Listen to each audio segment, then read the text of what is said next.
আশা করছি সবাই আগের দিন ভালো করে পড়েছো। আজকে আমরা ভেবেছিলাম পুরো আমাদের ইউনিট 7টা কমপ্লিট করব। তো আজকে আমরা যেটা পড়বো সেটা হচ্ছে পেডাগজি, অ্যান্ড্রাগজি এবং অ্যাসেসমেন্ট, যেটা ইউনিট 7 আমরা পড়ছিলাম। ইতিমধ্যে আমরা পার্ট এ, পার্ট বি এবং পার্ট সি তিনটেই কমপ্লিট করেছি। আজকে আমরা পার্ট ডিটা কমপ্লিট করবো, এবং পার্ট ডিটা আমরা করলে আমাদের মোটামুটি এই ইউনিটটা পুরোপুরি ভাবে কমপ্লিট হয়ে যাবে। তো দেখি আমরা এই পার্ট ডি এ কি আছে। এই পার্ট ডি যে পার্টটা আছে, এখানে তেমন কিছু নেই। এখানে জাস্ট দুটো জিনিস আছে, একটা হচ্ছে ফ্ল্যান্ডার্স ইন্টারাকশন অ্যানালিসিস টেকনিক, আর একটা আছে Galloway's system of interaction analysis technique. আর এই দুটো মেন মানে বড় পোর্শন বলা যেতে পারে। আর এর সাথে আছে ক্রাইটেরিয়া ফর টিচার ইভালুয়েশনের একটা পার্ট, আর rubrics for self evaluation and peer evaluation. মানে মোটামুটি ভাবে চারটে ওভারঅল ধারণা নিয়ে আমাদের এই পার্টটা। তো আমরা আজকে এই চারটে পার্ট আলোচনা করে ওভারঅল কিছু প্রশ্ন আলোচনা করব। তো আজকে যার যার মানে কোনো এই টপিক রিলেটেড কোনো সমস্যা থাকলে আজকেই বলো, তাহলে এখানেই ক্লিয়ার হয়ে যাবে আশা করছি। আর হ্যাঁ, একটা জিনিস সেটা হচ্ছে এই যে পার্টটা করবো ফ্ল্যান্ডার্স এবং গ্যালওয়ে, তো এই পার্টটা একটু মানে মনোযোগী হয়ে দেখো, হ্যাঁ, কারণ এই পার্টটা একটু বোঝার ব্যাপার আছে। আমরা ইন ডিটেল করবো, তো একটু মনোযোগী হয়ে এটা দেখার চেষ্টা করবো। তো প্রথমে যেটা শুরু করছি, প্রথমে যেটা আছে সেটা হচ্ছে assessment in andragogy of education. তো অ্যান্ড্রাগজি অফ এডুকেশন আমরা আগের দিনই পড়েছিলাম। আগের দিন আমরা অ্যাসেসমেন্ট অফ পেডাগজি এডুকেশনের একটা পার্ট পড়েছিলাম। তো আজকে সিমিলার ভাবে আমরা অ্যাসেসমেন্ট ইন অ্যান্ড্রাগজি অফ এডুকেশনটা পড়বো। তো অ্যান্ড্রাগজি অফ এডুকেশন কি, আমরা আগের দিন পড়েছিলাম যে অ্যান্ড্রাগজি অফ এডুকেশন হচ্ছে যারা বয়স্ক শিক্ষার্থী তাদের যে পড়ার যে আর্ট অ্যান্ড কালচার বা আর্ট অ্যান্ড সায়েন্স, যেটাকে বলা হচ্ছে অ্যান্ড্রাগজি। তো এখানে অ্যাসেসমেন্ট অ্যান্ড্রাগজি অফ এডুকেশন মানে হচ্ছে, তো এই যে বড় লার্নারদের আমরা পড়াচ্ছি, সেই বড় লার্নারদের পড়ানোটা কতটা এফেক্টিভ হচ্ছে সেইটার মূল্যায়ন করাকেই বলা হচ্ছে assessment in andragogy of education. এখানে আমরা কি দেখি, এখানে দেখো লেখা আছে andragogy is the art and science of adult learning, emphasizes self-directed learning, practical application and drawing on the learner's prior experience। তো আমরা এখানে অ্যাডাল্ট লার্নিং এর যে প্রিন্সিপালস গুলো আছে, সেই প্রিন্সিপালস গুলো পড়াশোনার মধ্যে আমরা অ্যাপ্লাই করতে পারছি কিনা এইদিকে আমরা বিশেষ মনোযোগী হই। এবং আরেকটা জিনিস আমরা বেশি ফোকাস করি, সেটা সেটা হচ্ছে বড়দের যে আমরা পড়াচ্ছি তার মাধ্যমে তাদের ক্রিটিক্যাল থিঙ্কিং ডেভেলপ হচ্ছে কিনা, বা তারা যে জ্ঞানটা আহরণ করেছে সেই জ্ঞানটা প্র্যাকটিক্যাল লাইফে অ্যাপ্লাই করতে পারছে কিনা। তো এইসব আমরা দেখে আমরা অ্যাসেসমেন্ট করবো অ্যান্ড্রাগজি অফ এডুকেশন। আশা করছি এটা একদমই ইজি একটা জিনিস। তো এখানে বেশি টাইম নষ্ট না করে আমরা পরের পার্টে চলে যাই। তো এখানে তোমরা লক্ষ্য করবে, এখানে আছে assessment in andragogy of education, মানে আমরা অ্যাসেসমেন্ট করছি কি অ্যান্ড্রাগজি অফ এডুকেশনে। তো সবচেয়ে ইজি ওয়েতে আমরা কিভাবে অ্যাসেসমেন্ট করতে পারি, যেটা সব থেকে ইজি টেকনিক আমরা আমাদের সিলেবাসেও আছে, সেটা হচ্ছে ইন্টারাকশন অ্যানালিসিস টেকনিকের মাধ্যমে।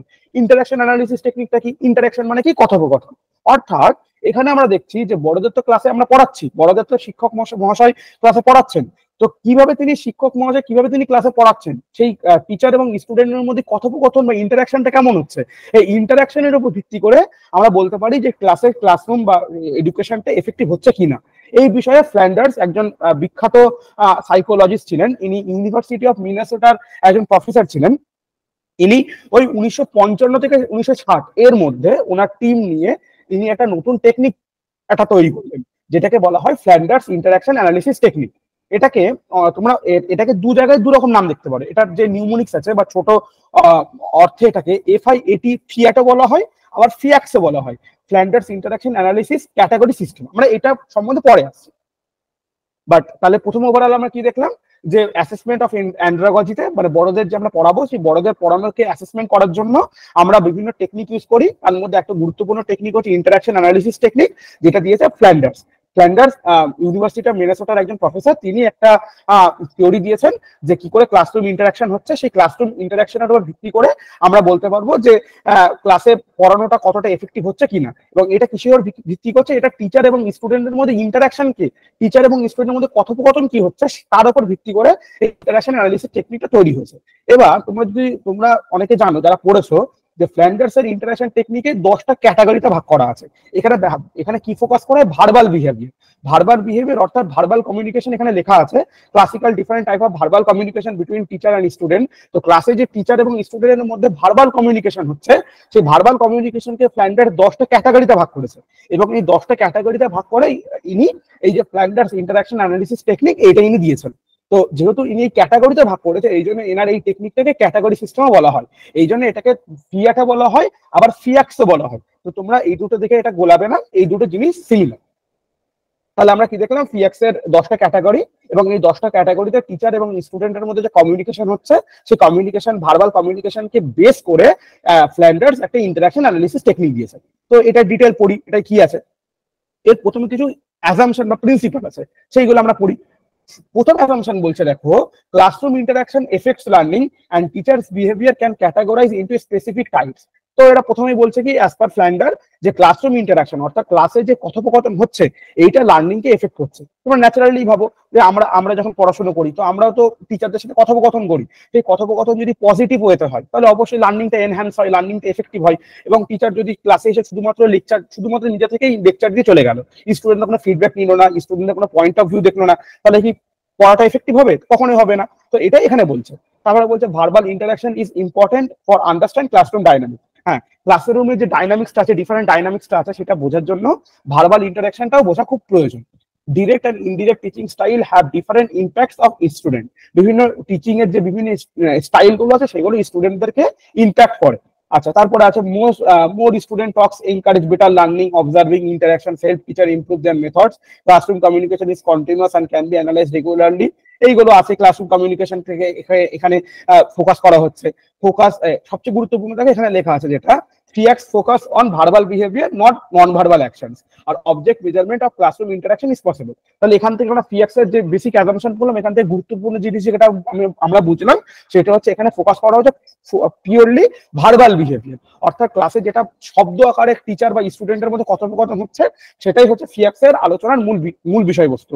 এবং এই বিষয়বস্তুর উপর নির্ভর করেই আমরা অ্যানালিসিস করে দেখবো যে ক্লাসরুমে পড়াশোনা কতটা এফেক্টিভ হচ্ছে। আচ্ছা, এই অবধি সবাই বুঝতে পেরেছো?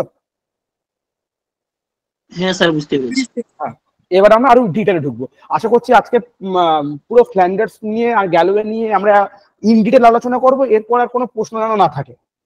তাহলে দেখো, ফ্ল্যান্ডার্স এর যে এটা আমি আগে এটাই দিই, এখানে দিই। দেখো, ফ্ল্যান্ডার্স এর যে ইন্টারাকশন অ্যানালিসিস টেকনিকটা ছিল, এটা একটু ডাইমেনশন আকারে ভাবো। এখানে এরা 3টে ডাইমেনশনে ভাগ করেছে। একটা হচ্ছে, দেখো কার্সারটা দেখলে খেয়াল করবে, একটা হচ্ছে টিচার টক, একটা হচ্ছে পিপল টক বা স্টুডেন্ট টক, আর একটা হচ্ছে সাইলেন্স। আচ্ছা, টিচার টককে এরা আবার দুটো ভাগে ভাগ করেছে, একটা হচ্ছে ইনডিরেক্ট টক আর একটা হচ্ছে ডিরেক্ট টক। আর পিপল টক বা স্টুডেন্ট টকটাকে এরা নর্মাল আলাদা আলাদা দুটো ভাগে ভাগ করেছে। এবং সাইলেন্স মানে হচ্ছে একটাই, যেটা হচ্ছে পড়াশোনার মধ্যে যে সাইলেন্স বা যেটা কনফিউশন থাকে, সেইটাকে এরা এইটা আইডেন্টিফাই করছে। আচ্ছা, তো টিচার টকে ইনডিরেক্ট টকের মধ্যে কি কি আছে? ইনডিরেক্ট টকের মধ্যে যেটা আছে, সেটা আছে অ্যাকসেপ্ট ফিলিংস, অর্থাৎ টিচার স্টুডেন্টদের ফিলিংসটাকে অ্যাকসেপ্ট করছে কিনা। অর্থাৎ স্টুডেন্টরা অনেক সময় হতে পারে বিভিন্ন ডাইমেনশনে পড়াশোনাকে বুঝতে চায়, বা স্টুডেন্টরা বিভিন্ন সময় বিভিন্ন ভাবে পড়াশোনাকে অ্যাকসেপ্ট করতে চায়। তো স্টুডেন্টদের যে মনোভাব পড়ার প্রতি, সেটাকে টিচার অ্যাকসেপ্ট করছে কিনা। টিচার কি পুরো কি নিজে থেকে ডিকটেট করছে সেইটা, নাকি টিচার স্টুডেন্টরা যেটা ভাবছে, স্টুডেন্টরা যেভাবে পড়তে চাইছে সেই জিনিসটাকে অ্যাকসেপ্ট করছে। এইটা হচ্ছে প্রথম ইনডিরেক্ট টকের মধ্যে পড়ছে। তারপরে যে প্রেজ অর এনকারেজ, টিচার স্টুডেন্টকে প্রেজ অর এনকারেজ করছে কি, মানে স্টুডেন্ট যদি ভালো পড়াশোনা করে বা ভালো উত্তর দেয়, তাহলে টিচার কি তাকে ভেরি গুড, এই তো ভালো করছো, এরকম প্রেস করছে কি, নাকি টিচার খাডুস মতো একদম চুপচাপ নিজের মতো করে পড়ে বেরিয়ে যাচ্ছে। এটা একটা সেকেন্ড একটা পার্ট। থার্ড হচ্ছে অ্যাকসেপ্ট আইডিয়াস। স্টুডেন্ট অবশ্যই অনেক নতুন আইডিয়া দিতে পারে। এই পড়াশোনার মধ্যে আমরা এখন আলোচনা করি, কত নতুন নতুন জিনিস তোমরা আমাকে শেখাও, আমি আমার দিক দিয়ে কিছু তোমাদেরকে বলি। তো এই যে টিচার কোনো কিছু স্টুডেন্ট থেকে শিখছে, স্টুডেন্টদের কোনো আইডিয়া অ্যাকসেপ্ট করছে, তো এইটাই টিচার করছে কিনা। তোমরা জানো বিভিন্ন ধরনের টিচার আছে, কিছু টিচার নিজের কনসেপ্টে রিজিড, নিজের জায়গা থেকে নড়তে চান না। আবার কিছু টিচার অনেক বেশি ফ্লেক্সিবল, তার স্টুডেন্ট আইডিয়াকে অ্যাকসেপ্ট করে। তো এখানে টিচার স্টুডেন্টদের আইডিয়াকে অ্যাকসেপ্ট করছে কিনা সেটা দেখছে। আর লাস্ট মানে ইনডিরেক্টের লাস্ট হচ্ছে, সেটা হচ্ছে আস্কিং কোয়েশ্চেন। অর্থাৎ টিচার স্টুডেন্টদের তো আইডিয়া অ্যাকসেপ্ট করলো, সে আইডিয়ার উপর বেস করে নতুন কোনো প্রশ্ন আলোচনা করছে কিনা, সেই কনসেপ্টটাকে আরো ইন ডিটেল আলোচনা করার জন্য নিজেদের মধ্যে কোশ্চেন আনসার করছে কিনা। এইটা হচ্ছে, এই চারটে হচ্ছে তাহলে ইনডিরেক্টের মধ্যে গেল। তাহলে ইনডিরেক্টের মধ্যে প্রথম চারটে কি গেল? Accept feelings, praise or encouragement, accept ideas, asking question. তোমরা এই 10টা কিন্তু একদম মুখস্থ রাখবে। আচ্ছা, তারপরে আসলাম ডিরেক্ট টক। ইনডিরেক্ট টক হয়ে গেল। ডিরেক্ট টক অর্থাৎ যেটা টিচার সরাসরি স্টুডেন্টদেরকে বলবে। তো সরাসরি কি করতে পারে ডিরেক্ট ভাবে? প্রথম হচ্ছে লেকচার অর লেকচারিং, অর্থাৎ ক্লাসরুমে টিচার স্টুডেন্টদের ডিরেক্ট লেকচার যেটা দিচ্ছেন, অর্থাৎ মানে আমরা এই পড়াশোনার মধ্যে আমি এখন তোমাদের যেটা করছি, অর্থাৎ লেকচার, অর্থাৎ ডিরেক্ট লেকচার যেটা হচ্ছে, যেটা ডিরেক্ট টিচার করতে পারছে। তো এইটা লেকচার একটা গেল। তারপরে হচ্ছে গিভিং ডিরেকশন, অর্থাৎ টিচার স্টুডেন্টদের ডিরেকশন দিচ্ছে কিনা, অর্থাৎ কিভাবে পড়লে পড়াশোনাটা আরো বেশি এফেক্টিভ হবে। আচ্ছা, কিভাবে পড়লে তোমরা নোটস কি করে বানাবে, তোমরা কি করে কোশ্চেন অ্যাটেন্ড করবে, এই যে ডিরেকশন দিচ্ছে কিনা। তো এইটা হচ্ছে টিচারের একটা ডিরেক্ট টকের একটা অংশ। আচ্ছা, আর লাস্ট হচ্ছে মানে ডিরেক্ট টকের লাস্ট হচ্ছে ক্রিটিসাইজিং অর জাস্টিফাইং অথরিটি, অর্থাৎ টিচার স্টুডেন্টদেরকে ক্রিটিসাইজ করছে কিনা, টিচার স্টুডেন্টের কোনো কনসেপ্টকে যেটা টিচার বুঝিয়েছে সেটার পিছনে জাস্টিফাই দিচ্ছে কিনা, সেইটা হচ্ছে ডিরেক্টলি মানে এক্সাম্পল দিচ্ছে কিনা। এখানে জাস্টিফাইং অথরিটির মানে হচ্ছে এক্সাম্পল। তো এখানে হচ্ছে টিচার মানে টিচার ডিরেক্ট টকে তিনটে ভাগে ভাগ করেছে, সেটা হচ্ছে লেকচার, গিভিং ডিরেকশন, আর হচ্ছে ক্রিটিসাইজিং অর জাস্টিফাইং অথরিটি। তাহলে টিচার টকের মধ্যে যে সাতটা, এই সাতটা কভার হয়ে গেল। আচ্ছা, এবার দেখলাম স্টুডেন্টদের কাজ ক্লাসরুমে, তাহলে টিচারের এই সাতটা কাজ আমরা সাইড করে দিলাম। এবার স্টুডেন্টদের যে দুটো কাজ আমরা ক্লাসে দেখি সেটা দেখি। স্টুডেন্টদের অ্যাজ পার ফ্লাইন্ডার, স্টুডেন্টদের ক্লাসরুমে এরা বলছে যে দুটো ধরনের স্টুডেন্ট দুভাবে কাজ করতে পারে। এক হচ্ছে স্টুডেন্ট টক রেসপন্স, আর এক হচ্ছে পিপল টক বা স্টুডেন্ট টক ইনিশিয়েশন। আচ্ছা, এখানে পিপল শব্দটা আছে, তোমরা কিন্তু পরীক্ষায় এটা স্টুডেন্ট শব্দও পেতে পারো, যে স্টুডেন্ট টক রেসপন্স। তো তোমরা গোলাবে না, ওটা পিপল আর স্টুডেন্ট, পিপল স্ল্যাশ একই জিনিস। তো পিপল টক রেসপন্স মানে হচ্ছে যখন টিচার স্টুডেন্টদেরকে প্রশ্ন করলো এবং স্টুডেন্টরা প্রশ্নের উত্তর দিল, মানে প্রথমে টিচার প্রশ্ন করছে, প্রত্যুত্তরে স্টুডেন্ট উত্তর দিচ্ছে, এইটা হচ্ছে পিপল টক রেসপন্স, অর্থাৎ পিপল একটা রেসপন্স করছে। তো এইটা হয়ে গেল ক্লাসরুমে, এটা হয়। আচ্ছা, আর একটা হচ্ছে পিপল টক ইনিশিয়েশন, অর্থাৎ এখানে পিপল মানে স্টুডেন্ট নিজে থেকে প্রশ্ন তৈরি করছে, যে স্যার আমি আপনি পড়ালেন, এখান থেকে আমি এই প্রশ্নটা পেলাম, এই একটা আইডিয়া পেলাম। যেখানে স্টুডেন্ট মানে পিপল টক ইনিশিয়েশন মানে হচ্ছে যেখানে স্টুডেন্ট নিজে থেকে প্রথমে প্রশ্ন করে, তারপর অ্যাজ পার প্রশ্ন টিচার স্টুডেন্টকে উত্তর দেয়। তো পিপল টক রেসপন্স আর পিপল টক ইনিশিয়েশন বোঝা গেল। আর তারপর একটা থাকছে, সেটা হচ্ছে সাইলেন্স বা কনফিউশন।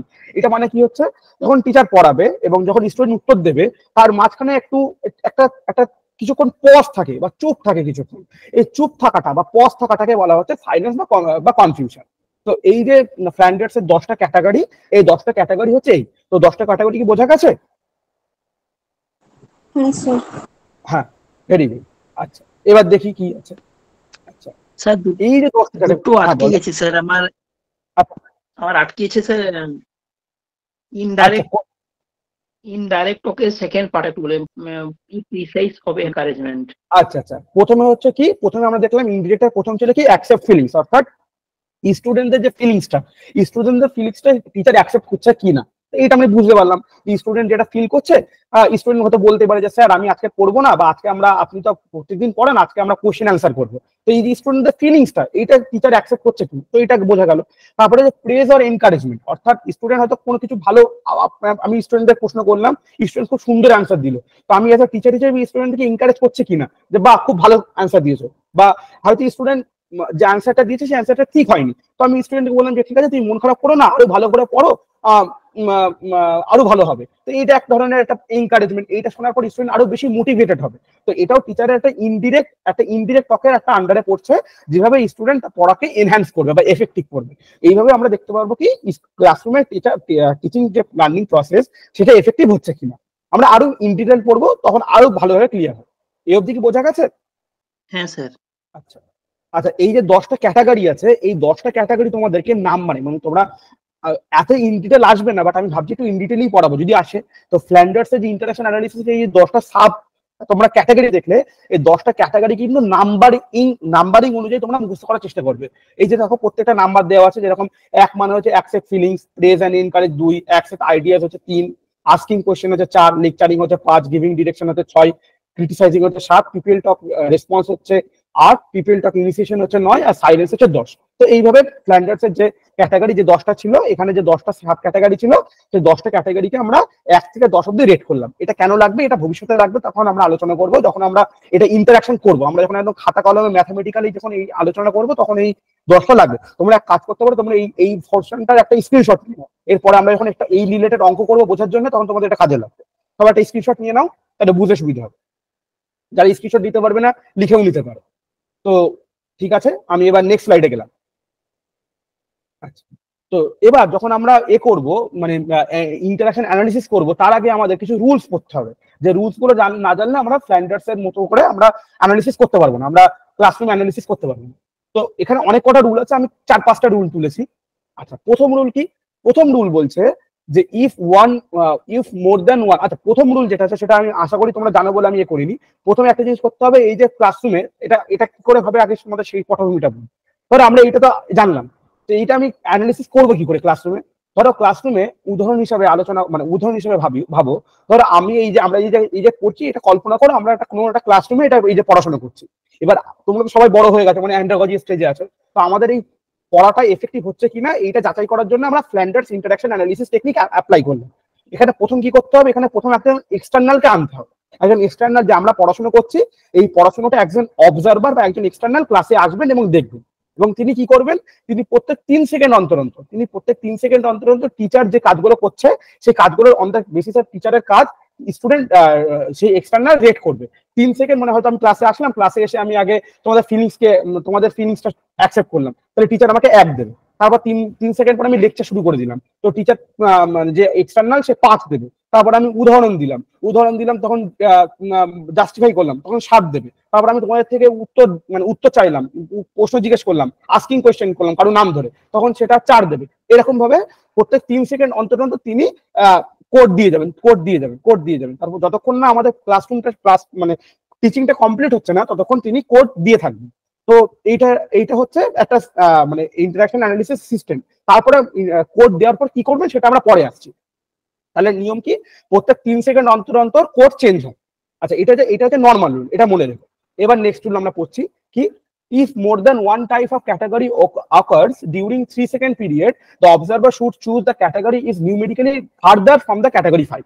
এবার দেখো, যে অবজারভার বা এক্সটার্নাল রেট করবে, এক্সটার্নালের এই ডিরেক্ট যেগুলো আছে, ডিরেক্ট টকের মধ্যে যেগুলো আছে সেইগুলো তো বোঝা তার ক্ষেত্রে ইজি, যে টিচার লেকচার করছে না ডিরেকশন দিচ্ছে না প্রশ্ন জিজ্ঞেস করছে না কনফিউজ করছে। এই 5-এর পর থেকে মানে 6, 7, 8, 9, 10 এই 5-এর পথে 5, 6, 7, 8, 9, 10 এইগুলো যে এক্সটার্নাল তার ক্ষেত্রে বোঝা খুব ইজি, কারণ সে বুঝে যাবে যে লেকচার করলে সে 5 দিয়ে দেবে, উদাহরণ দিলে 7 দেবে, এরকম ভাবে সে বুঝতে পারবে। বাট অ্যাজ এ অবজারভার বুঝতে পারবে না এই ইনডিরেক্ট গুলো এক্সটার্নালের বুঝতে একটু অসুবিধা হতে পারে। হ্যাঁ, বুঝতে পারবে, বা আবার অনেক সময় অসুবিধা হতে পারে, হয়তো মানে এক্সটার্নাল বুঝতে পারছে না যে অ্যাকসেপ্ট ফিলিং 1 দেবো না অ্যাকসেপ্ট আইডিয়াতে 3 দেবো। এক্সটার্নাল সমস্যা হতেই পারে, কারণ এক্সটার্নাল হচ্ছে একজন মানুষ, তার হিউম্যান এরার হতেই পারে।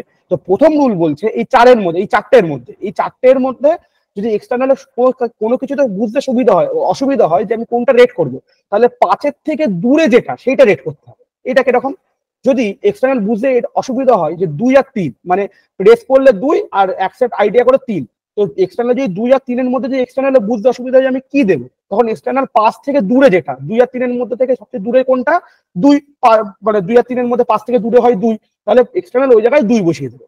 আবার অনুরূপ ভাবে 3 আর 4-এর মধ্যে যদি এক্সটার্নালের বুঝতে অসুবিধা হয় তখন এক্সটার্নাল কি করবে, 3 আর 4-এর মধ্যে 3-কে ওখানে কোড করবে।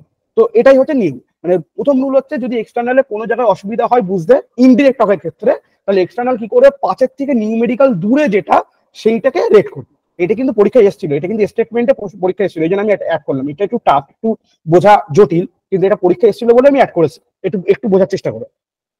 রুল নাম্বার 1 আমি বুঝতে পারলাম। রুল নাম্বার 2 হচ্ছে the observer should not involve his personal view point. তো অবশ্যই যে অবজারভার যিনি থাকবেন তিনি তার পার্সোনাল ভিউ পয়েন্ট ওখানে অ্যাড করতে পারবেন না। আচ্ছা, 3 হচ্ছে if more than one category is active in a span of 3 seconds, then all the category should be recorded and after 3 seconds no category change, the same serial number should be repeated in 3 seconds. তাহলে 3 second হয়ে গেল, 3 সেকেন্ডে যদি teacher অন্য অ্যাকশনে না যায় তখন তাহলে কি হবে, ওই যেটা তিনি করছিলেন তিনি সেই রেকর্ডটাই কন্টিনিউ করবেন, এটাই এখানে বলেছে।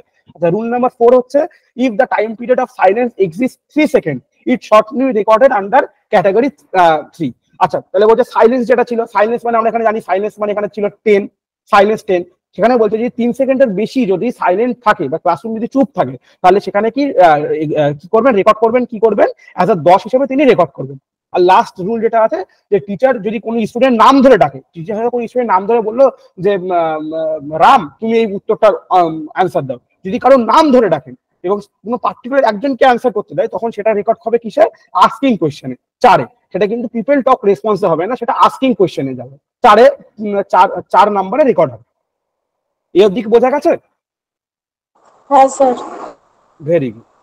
আচ্ছা, তাহলে আমি কি করব, হ্যাঁ, তাহলে একজন এক্সটার্নাল আসলেন এবং একজন এক্সটার্নাল এসে কি করলেন, ক্লাসরুমের যে ডাইনামিক্সটা, ক্লাসরুমে তিনি বসলেন এবং ক্লাসরুমে বসার পর টিচার যে পড়াচ্ছে সেই টিচার এবং স্টুডেন্টের কথোপকথন অনুযায়ী তিনি রেট করলেন। আচ্ছা, বুঝলাম। এবার আমরা আলোচনা করছি যে কনস্ট্রাকশন অফ ইন্টারাকশন মেট্রিক্স। আমরা এই মেট্রিক্সটা কি করে তৈরি করব, এটা কিন্তু সালের প্রশ্ন। একদম প্রথমে যেটা আমি লিখেছি সেটা হচ্ছে মেট্রিক্সের প্রথম নিয়ম হচ্ছে 10 × 10 টেবিল থাকবে, অর্থাৎ 10টা রো এবং 10টা কলাম নিয়ে প্রথমে একটা টেবিল তৈরি করতে হবে। তো আমি কি বুঝলাম, আমরা কি বুঝলাম যে অ্যাজ পার ফ্ল্যান্ডার্স আমরা যখন ইন্টারেকশন অ্যানালিসিস করব সেখানে কি হবে, 10টা রো থাকবে এবং 10টা কলাম থাকবে, এই নিয়ে আমরা একটা টেবিল তৈরি করবো। তোমরা যারা এক্সেল এর কাজ করেছো তোমরা জানো 10টা রো এবং 10টা টেবিল নিয়ে আমরা বিভিন্ন একটা কলাম নিয়ে টেবিল তৈরি করি। তো সিমিলার ভাবে এরকম একটা টেবিল তৈরি করতে হবে। আচ্ছা তোমরা একটা জিনিস বলো তো, যে প্রত্যেক 3 সেকেন্ডে তো কোড চেঞ্জ হচ্ছে, তাহলে 1 মিনিটে 20টা কোড এবং 5 মিনিটে 100 কোড হচ্ছে। তাহলে বুঝতে পারছো একটা ক্লাস যদি আমি 5 মিনিটের একটা ক্লাস, মানে মাইক্রো টিচিং এ যারা বিএড করেছো মাইক্রো টিচিং এ যদি 5 মিনিটের একটা ক্লাস নিই, এই 5 মিনিটের একটা ক্লাসে মোর দ্যান তোমার প্রায় 1000 কোড হচ্ছে, মানে প্রায় 100 কোড হচ্ছে, সরি 1000 না 100 কোড। তাহলে কত রোবাস্ট এটা, মানে কত ম্যাথামেটিক্যাল। তো এটা আমরা কম্পিউটারে করি, বাট আমরা বোঝার জন্য, সিস্টেমটা বোঝার জন্য আমরা মুখে মুখে আলোচনা করছি। তো আমরা প্রথমে কি দেখলাম, আমরা এখানে দেখলাম যে অ্যাজ পার ফ্ল্যান্ডার প্রথমে কি করতে হবে, প্রথমে আমাদের 10 বাই 10 বা অর্থাৎ 10 ইন্টু 10 একটা রো এবং 10টা রো এবং 10টা কলাম নিয়ে একটা টেবিল তৈরি করতে হবে।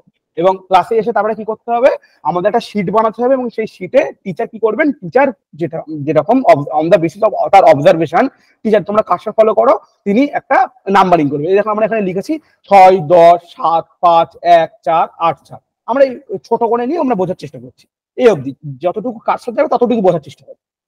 তাহলে এক্সটার্নাল আসবেন এবং এক্সটার্নাল এসে ক্লাসে টিচার পড়াচ্ছেন, সেই টিচার পড়ানো দেখে তিনি এইভাবে রেড করে চলে গেলেন, তিনি চলে গেলেন এই অবধি। এবার যা হবে তিনি বসে জাজমেন্ট দেবেন, মানে তিনি পরীক্ষা করে দেখবেন যে পড়াশোনাটা এফেক্টিভ হচ্ছে কিনা। এবার নিয়ম হচ্ছে, তুমি যখনই শুরু করবে ক্লাস থেকে, তুমি কোড নিয়ে বেরিয়ে আসলে, কোড নিয়ে বেরিয়ে আসার আগে পর তুমি যে ডেটাটা পেয়েছো সেই ডেটার প্রথমে 10 এবং লাস্টে 10 যোগ করতে হবে। এই দেখো আমাদের 6, 10, 7, 5, 1, 4, 8, 4 ডেটা ছিল। এই 6 এর আগে একটা 10 বসালাম এবং 4 এর পরে আর একটা 10 বসালাম।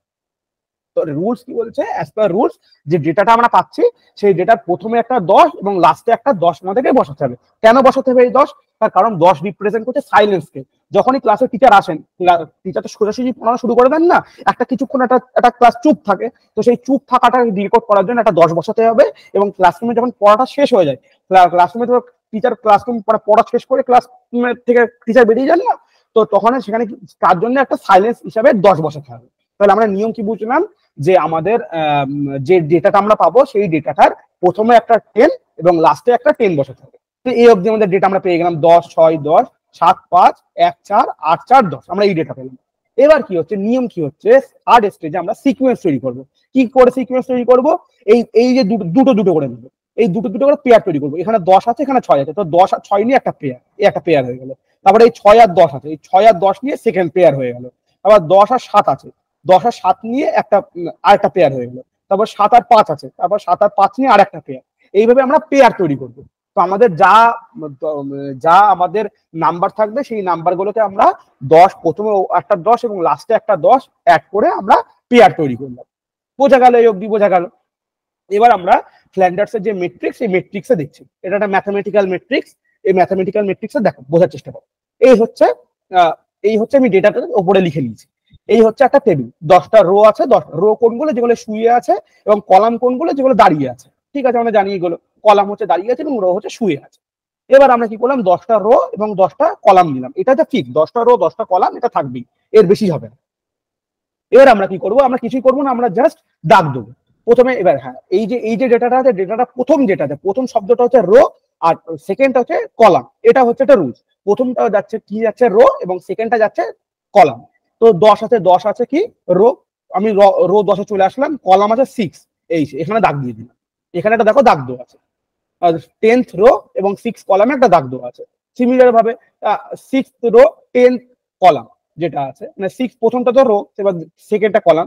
তো 6th রো, এই হচ্ছে 6th রো এবং 10 কলাম মানে যে এই কলামে আমি এখানে একটা দাগ দিয়ে দিই। আচ্ছা, তারপরে গেল কি 10th রো 7th কলাম, এই 10th রো এই 10th রো এই যে 7th কলাম, এই 7 কলাম হয়ে গেল, দাগ চলে আসলো। তারপরে যে 7th রো 8th কলাম, এই হচ্ছে 7th রো, এই হচ্ছে 7th রো আর এই হচ্ছে 8th কলাম, এই হচ্ছে 8th কলাম। আচ্ছা, তারপরে হচ্ছে 5th রো 1 কলাম, এই হচ্ছে 5th রো আর এই হচ্ছে 1 কলাম। এরকম আমরা প্রত্যেকটা জায়গায় দাগ দিয়ে দিলাম। এই অবধি সবাই বুঝতে পারছো? আচ্ছা আচ্ছা, আমি আরেকটু স্লো পড়াচ্ছি। তাহলে এর আগের স্লাইড অবধি কি বুঝতে পেরেছো? এই স্লাইডটা অবধি? হ্যাঁ স্যার, বুঝতে পেরেছি। হ্যাঁ আচ্ছা, আমি তাও এই স্লাইডটা হ্যাঁ তাও স্যার বুঝতে পেরেছি। আর একবার রিপিট করছি যে আমরা কি দেখলাম, যখন আমরা ফ্ল্যান্ডার্সের আমরা ম্যাট্রিক্স তৈরি করব, সেই ম্যাট্রিক্সের নিয়ম কি হচ্ছে 10টা রো এবং 10টা কলাম নিয়ে একটা টেবিল থাকবে, এবং সেই টেবিল অনুযায়ী টিচার যে অবজারভার যিনি ছিলেন তিনি এসে তিনি রেট করলেন 10, 6 এরকম ভাবে তিনি রেট দিলেন। এবং নিয়ম হচ্ছে কি, নিয়ম হচ্ছে তিনি যে ডেটাটা পেলেন সেই ডেটাটার শুরুতে একটা 10 এবং শেষে একটা 10 অ্যাড করতে হবে। অ্যাড করলাম, অ্যাড করে আমরা কি করলাম, প্রত্যেক দুটো দুটো ডেটা নিয়ে আমরা একটা পেয়ার তৈরি করলাম। এখানে আমরা ডেটা এই যে 10 এবং 6 এর 10 এবং 6 নিয়ে একটা পেয়ার তৈরি করলাম। তারপর 6 এবং 10, 6 আর 10 নিয়ে আরেকটা পেয়ার তৈরি করলাম। তারপর 10 আর 7, এই 10 আর 7 নিয়ে আরেকটা পেয়ার তৈরি করলাম। এরকম ভাবে আমরা পুরো এই দেখো 4 আর 10 অব্দি আছে, 4 আর 10 অব্দি আমরা লাস্ট পেয়ার তৈরি করে ফেললাম। এই অব্দি আশা করছি বোঝা গেল। এবার আমরা এখানে আসছি, নেক্সট স্লাইডে আসছি। নেক্সট স্লাইডটা আমরা যে ম্যাট্রিক্স তৈরি করলাম সেই ম্যাট্রিক্সটা আমরা কি দেখছি, ম্যাট্রিক্সটা আমরা 10টা রো এবং 10টা কলাম নিয়ে আমরা একটা টেবিল তৈরি করলাম। এখানে কি আছে, এখানে তোমার 10টাই রো আছে। রো কোনগুলো, রো যেগুলো শুয়ে আছে, মানে রোর নিয়ম হচ্ছে এগুলো শুয়ে আছে, এগুলো অ্যারো দেওয়া আছে, এই যেগুলো শুয়ে আছে এইগুলো হচ্ছে রো। কলাম কোনগুলো, যেগুলো দাঁড়িয়ে আছে, দেখো দাঁড়িয়ে আছে, বাড়ির কলাম পিলিয়ার হয়, এই কলাম পিলিয়ার যেগুলো দাঁড়িয়ে থাকে, তো এইগুলো হচ্ছে এই কলাম। এইভাবে কলাম 10টা কলাম আমি দিলাম। এবার আমি কি করব, আমি যে ডেটাটা পেয়েছিলাম সেই ডেটাটা আমি অ্যাড করব, এখানে এই ম্যাট্রিক্সে বসাবো। কি করে বসাবো, এই প্রথম যে ডেটাটা, এই যে পেয়ারের তো একটা যখন আমরা পেয়ার নিলাম, পেয়ারের তো দুটো করে ডেটা পেলাম। পেয়ারের প্রথম যে ডেটা, সেই ডেটাটা কি কোনটাকে রিপ্রেজেন্ট করছে, সেই ডেটাটা রোকে রিপ্রেজেন্ট করছে। আর সেকেন্ড ডেটাটা এটা কলামকে রিপ্রেজেন্ট করছে। তাহলে আমরা যেটা 10, 6 যে ডেটাটা ছিল সেটা আমি কি করলাম, 10 হচ্ছে রো, মানে এই 10th রো চলে আসলো, এই শুয়ে আছে 10th রো এবং 6th কলাম। এই দেখো 6th কলাম, এই হচ্ছে 6th কলাম, এই দাঁড়িয়ে আছে 6th কলাম, এই 6th কলাম দাঁড়িয়ে আছে এখান থেকে আসলো, আর এই শুয়ে আছে 10th রো। এই জায়গায় আমি এখানে একটা 1 দিয়ে দিলাম, এই জায়গায় আমি একটা দাগ দিয়ে দিলাম, একটা ক্রস দিয়ে দিলাম। এইভাবে এবার আমি প্রত্যেকটা পেয়ার আমি ফিল আপ করবো। স্যার ওইটা একবার বলবেন না, আমার 10 6টা বোঝাতে পারলাম। কোনটা? ওই 10 6টা কখন বসলে, ওই 10 6টা কখন বসাচ্ছেন বুঝতে হ্যাঁ, পারছি না। 10 6টা হচ্ছে 10টা হচ্ছে রো, 10th রিপ্রেজেন্ট করে 10th রোতে যাবে। এই যে এখানে তো রো আছে, দেখো 1 2 3 4 5 6 7 8 9 10, এই 10টা রো আছে। এখানে দেখো কলাম হচ্ছে 10টা, 1 2 3 4 5 6 7 8 9 10, 10টা কলাম আছে। তাহলে আমার কি করতে হবে, তোমরা যখন স্ট্যাটিস্টিকে যে এরকম গ্রাফ করেছো না, গ্রাফ করতে হবে। এইটা ধরে নাও একটা গ্রাফ পেজ। এবার আমাকে এখানে গ্রাফ করে গ্রাফ করতে হবে, গ্রাফে আমাকে ইনপুট করতে হবে। কি ইনপুট করতে হবে, 10th রো এবং 6th কলামে আমি দাগ দেবো।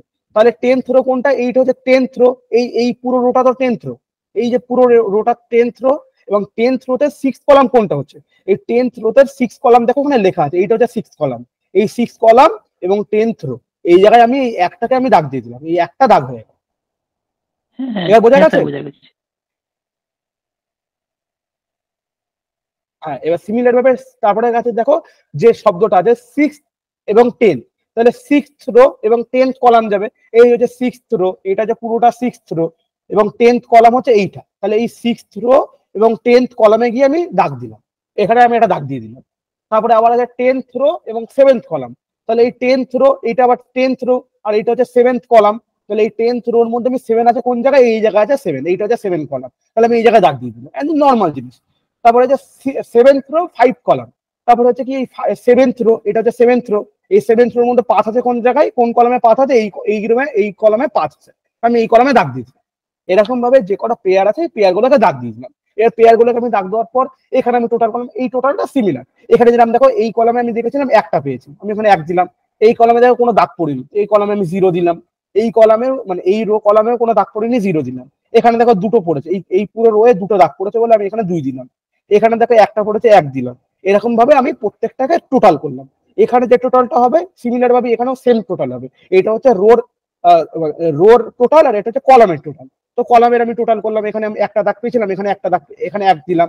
এখানে একটাও দাগ নেই, এখানে 0, এটা একটা নেই 0, এখানে দুটো আছে 2, এরকম ভাবে দিলাম। এবার তোমরা দেখো এই যে রোর যে টোটালটা আর যে কলামের টোটালটা সিমিলার হবে। দেখো এখানে যেরকম হচ্ছে 1002, এখানেও আছে 1002।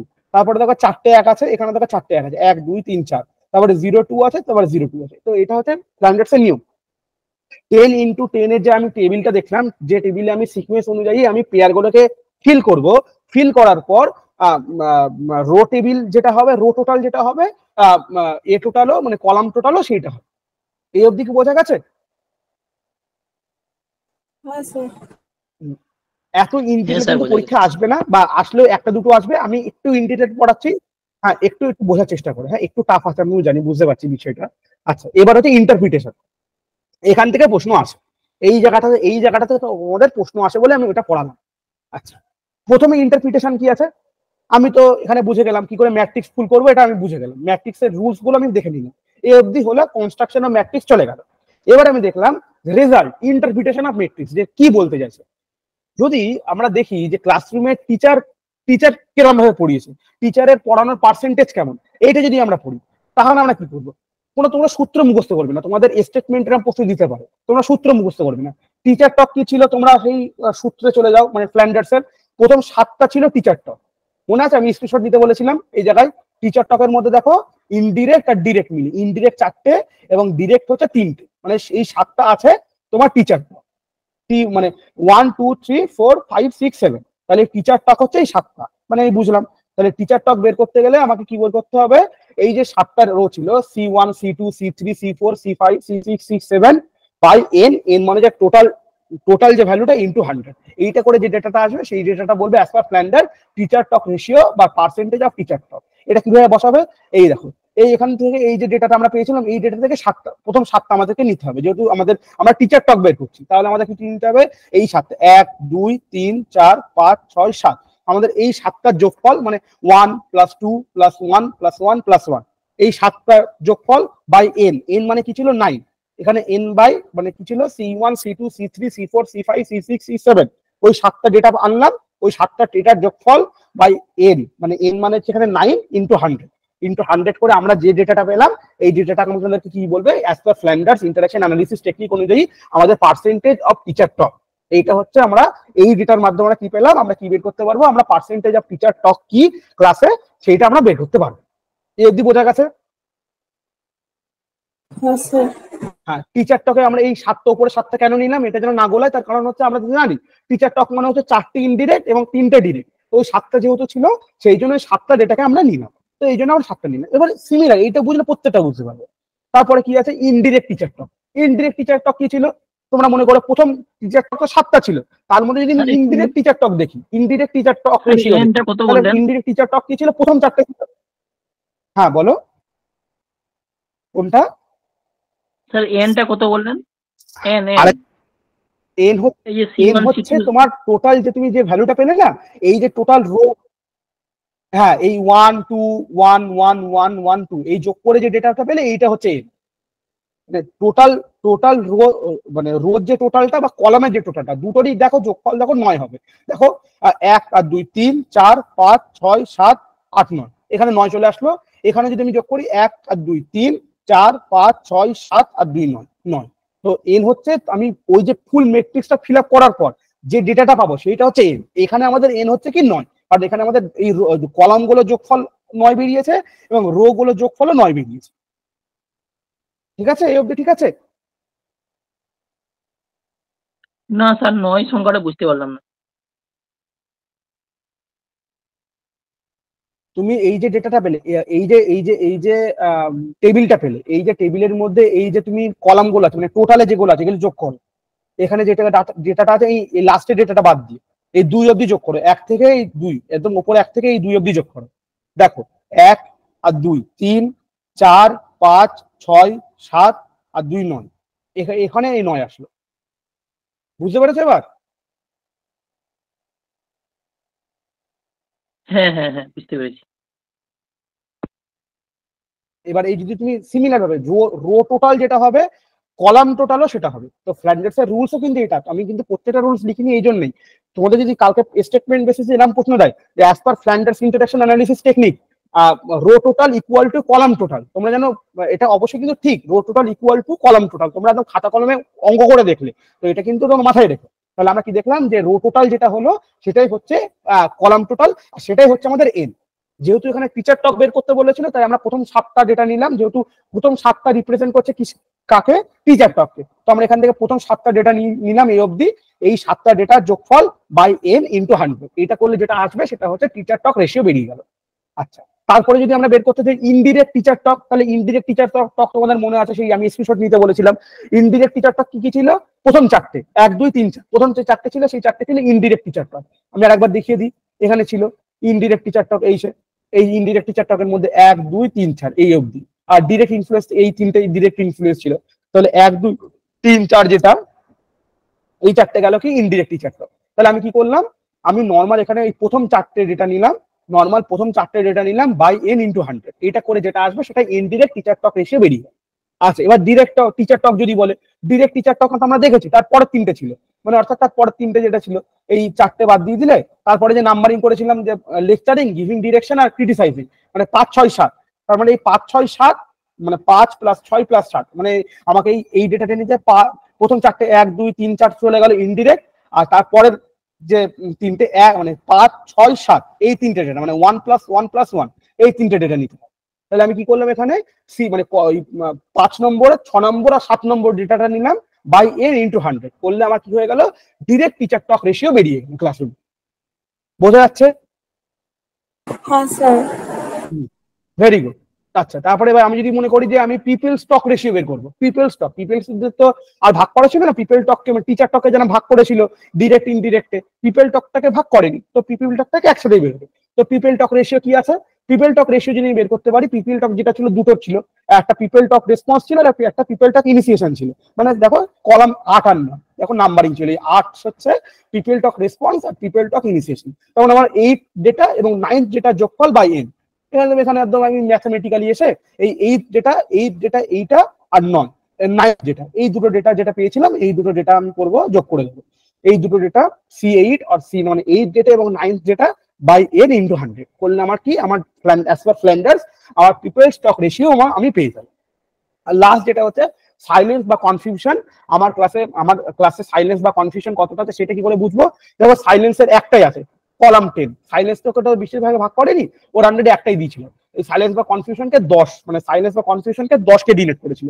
তাহলে এই 10 নম্বরে যে ডেটা সেট পাবে, এই 10 নম্বর এতে যে ডেটা সেট পাবে, এই 10 নম্বরে যে যখন এখানে যে ডেটা সেটটা আছে 2, এই সেটটা এই ডেটাটা আমি নিলাম। তাহলে 10 এতে যে ডেটাটা আছে এই ডেটা মানে C10 বাই n ইন্টু 100 করলে যে রেশিওটা আসবে সেটা আসবে সাইলেন্স আর কনফিউশন রেশিও। তাহলে তোমরা কি এফডি বুঝতে পারলে যে আমি কিভাবে ক্লাসরুমে ফ্ল্যান্ডার্স ইন্টারঅ্যাকশন অ্যানালিসিসটা কি করে ক্লাসরুমে আমি ডেটা তৈরি করে ডেটা অ্যানালিসিস করে আমি পুরোপুরি ভাবে অ্যানালিসিস করে আমি বলতে পারবো টিচারের পড়াশোনাটা এফেক্টিভ হচ্ছে কিনা। এফডি কি বোঝা গেছে সবার? হ্যাঁ স্যার। Very good. হ্যাঁ স্যার, পুরো ক্লিয়ার হয়েছে। তাহলে যাক ভেরি গুড।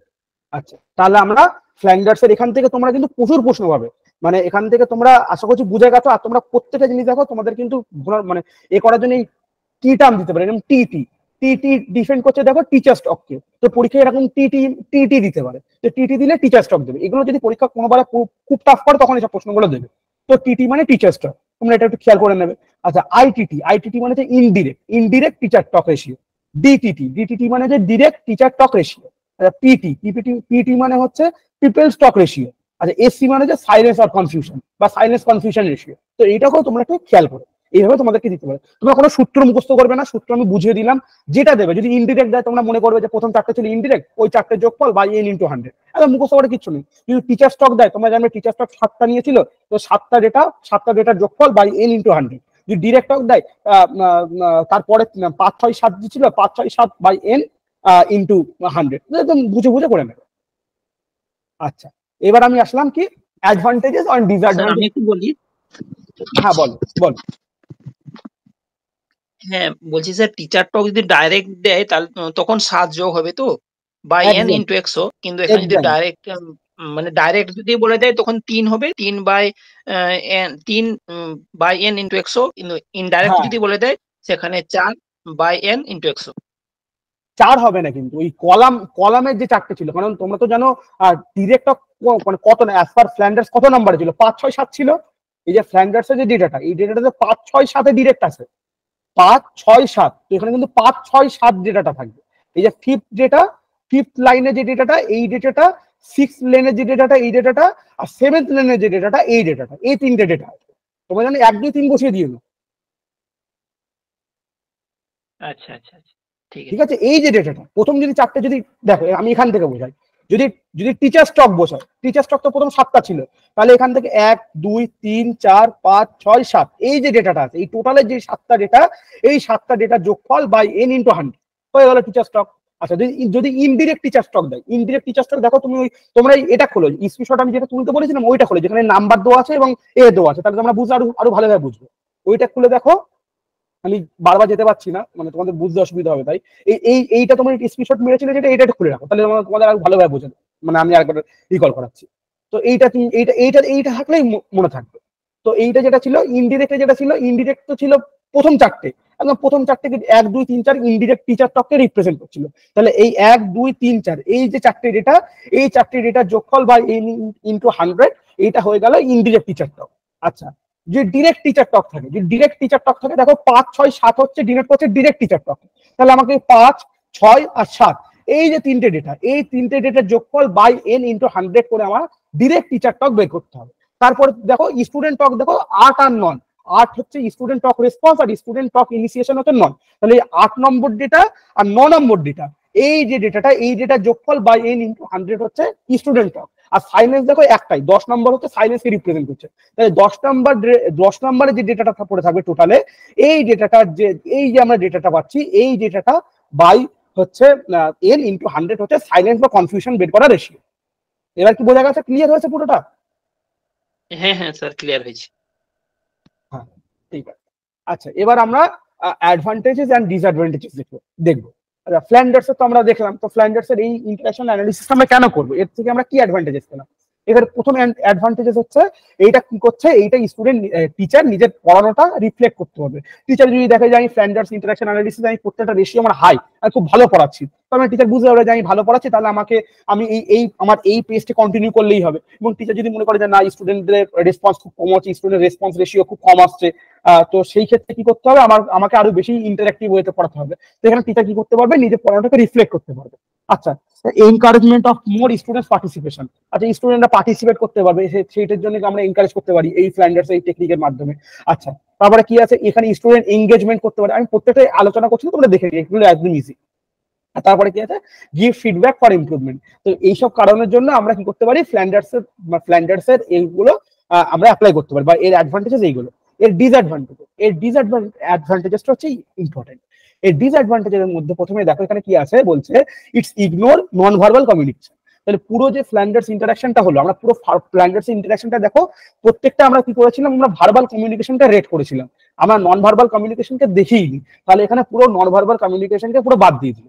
আচ্ছা, তারপরে কি বলছে, takes lot of time to observe and analysis. তাহলে একটা 3 সেকেন্ডে প্রত্যেকটা কোড চেঞ্জ হচ্ছে। তাহলে যদি একটা 1 ঘন্টা ক্লাস হয়, তাহলে সেই 1 ঘন্টা ক্লাসে প্রত্যেক 3 সেকেন্ড অন্তর অন্তর রেট করা, এটা কত টাইম কনজিউমিং এবং কত টাফ একটা জিনিস। তো এটা সেই জন্য সেটাই বলছে যে এটা অনেক টাইম লাগে অবজার্ভ করার জন্য এবং অ্যানালিসিস করার জন্য। তারপরে কি বলছে, requires training to do use properly. আচ্ছা, যিনি রেট করবেন তাকে প্রপার ট্রেনিং দিতে হবে, এটা একটা ডিসঅ্যাডভান্টেজ। তারপরে বলছে may not capture the full complexity of classroom dynamics. অবশ্যই একটা যে ক্লাসরুম ডাইনামিক্স থাকবে, তার যে বিভিন্ন কমপ্লেক্সিটি আসতেই পারে, শুধুমাত্র কি ক্লাসে টিচার প্রশ্ন করবে স্টুডেন্ট উত্তর দেবে, আরো অনেক কিছু থাকতে পারে, তো সেইগুলো এর মধ্যে দেওয়া হয়নি। তারপর আছে focus on more quantity of Tux rather than quality. তো এখানে দেখো পুরোটাই যেহেতু ভার্বাল কমিউনিকেশনের উপর বেস করছে, তাহলে এখানে শুধুমাত্র কথা বলার উপরে মানে ফোকাস করা হচ্ছে, কতটা কথা বলছে রেশিও বের করছে সেইটার উপরে, বাট কোয়ালিটিটা কতটা ভালো এফেক্টিভ হচ্ছে কিনা সেটার উপর দেখা হচ্ছে না। তারপরে দিচ্ছে কি can be difficult to apply in very large or noisy classroom. আচ্ছা, যে ক্লাসরুমে খুব বড় বড় মানে অনেক স্টুডেন্ট এখানে পড়াশোনা করবে, সেখানে প্রত্যেকটি স্টুডেন্টের রেসপন্স দেখা, অবজার্ভ করা খুব অসুবিধা। তো এটা এর ডিসঅ্যাডভান্টেজ হিসেবে পরিষ্কার। তাহলে আশা করছি ফ্ল্যান্ডার্স এর আমরা এই অবধি যা পড়লাম মোটামুটি সবার ক্লিয়ার হয়েছে। ফ্ল্যান্ডার্স নিয়ে আর কোনো কারো সমস্যা নেই, যদি সমস্যা থাকে এখনো বলতে পার।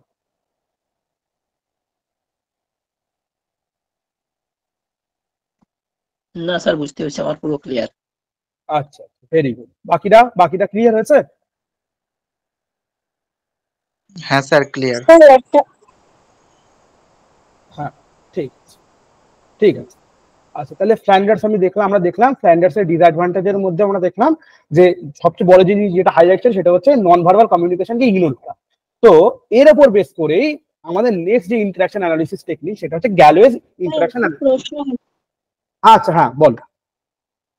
বলছি স্যার, পরীক্ষায় এই যে স্ল্যান্ডার ইন্টারঅ্যাকশনের যে যেটা আছে না, ডিরেক্ট টক ইনডিরেক্ট টক, ওটার কি ওই ম্যাট্রিক্সটা দিয়ে দেবে নাকি নাম্বারটা আমরা কি করে বসাবো?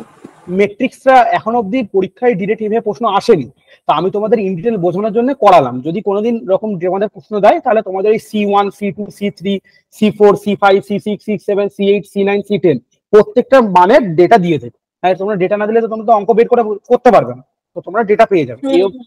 হ্যাঁ, ওরকম প্রশ্ন আছে তোমাদের একটা জিনিস দিতে পারে, মানে যেটা প্রশ্ন এসেছিল সেটা এসেছিল স্টেটমেন্ট বেসিসে। এরকম একটা প্রশ্ন এসেছিল যে আমি টিচার স্টক রেশিও বের করবো, তার সূত্র হচ্ছে এইটা, তো এইটা ট্রু না ফলস, এরকম একটা প্রশ্ন এসেছিল। তো এটা এটা অ্যান্সার হচ্ছে ট্রু। তো এইটা বোঝানোর জন্য আমি তোমাদেরকে ইন ডিটেল পুরো এখান থেকে যা যা আছে আমি সবকিছু তোমাদেরকে আলোচনা করে দিলাম। ঠিক আছে, ঠিক আছে স্যার। আচ্ছা আচ্ছা, তাহলে ফ্ল্যান্ডার্স আমরা আলোচনা করলাম, এবং ফ্ল্যান্ডার্স এর সব থেকে বড় যে সমস্যাটা ছিল সেটা কি দেখলাম আমরা, সেটা আমরা দেখলাম ওখানে নন ভার্বাল কমিউনিকেশন বা নন ভার্বাল যে এটা অ্যাপ্রোচ আছে, সেই নন ভার্বাল কমিউনিকেশনের উপর কোনোভাবে জোর দেওয়া হয়নি। তো সেই সমস্যাটাকে অ্যাড্রেস করেই গ্যালোয়ে তার ইন্টারাকশন অ্যানালিসিস টেকনিকটা তৈরি করেছে। তোমরা বলতে পারো যে গ্যালোয়ের যে টেকনিকটা সেটা পুরোপুরি ভাবেই ফ্ল্যান্ডার্স এর থেকে অনুপ্রাণিত। শুধু কি করেছে, শুধু এখানে গ্যালোয়ে জাস্ট একটা জিনিস অ্যাড করেছে, তিনি কোয়ালিটেটিভ ওয়েতে গিয়েছেন। তিনি বলেছেন যে আমি দেখবো যে টিচারের জেস্টারটা কেমন, টিচার তো ক্লাসে কতটা কথা বলছে সেটা আমি দেখলাম, বা টিচার কথাটা কেমন ভাবে বলছে, ভালোভাবে বলছে না রুড ভাবে বলছে, না হার্শ ভাবে বলছে, না পজিটিভ ভাবে বলছে বা না নেগেটিভ ভাবে বলছে, তার বডি জেস্টার কেমন। তো এই নন ভার্বাল কমিউনিকেশনটা আমি দেখবো, এবং এই নন ভার্বাল জেস্টার পশ্চারটা দেখার পর এই জেস্টার পশ্চারটা দেখে আমি বলবো যে ক্লাসরুমটা কতটা এফেক্টিভ হচ্ছে নাকি।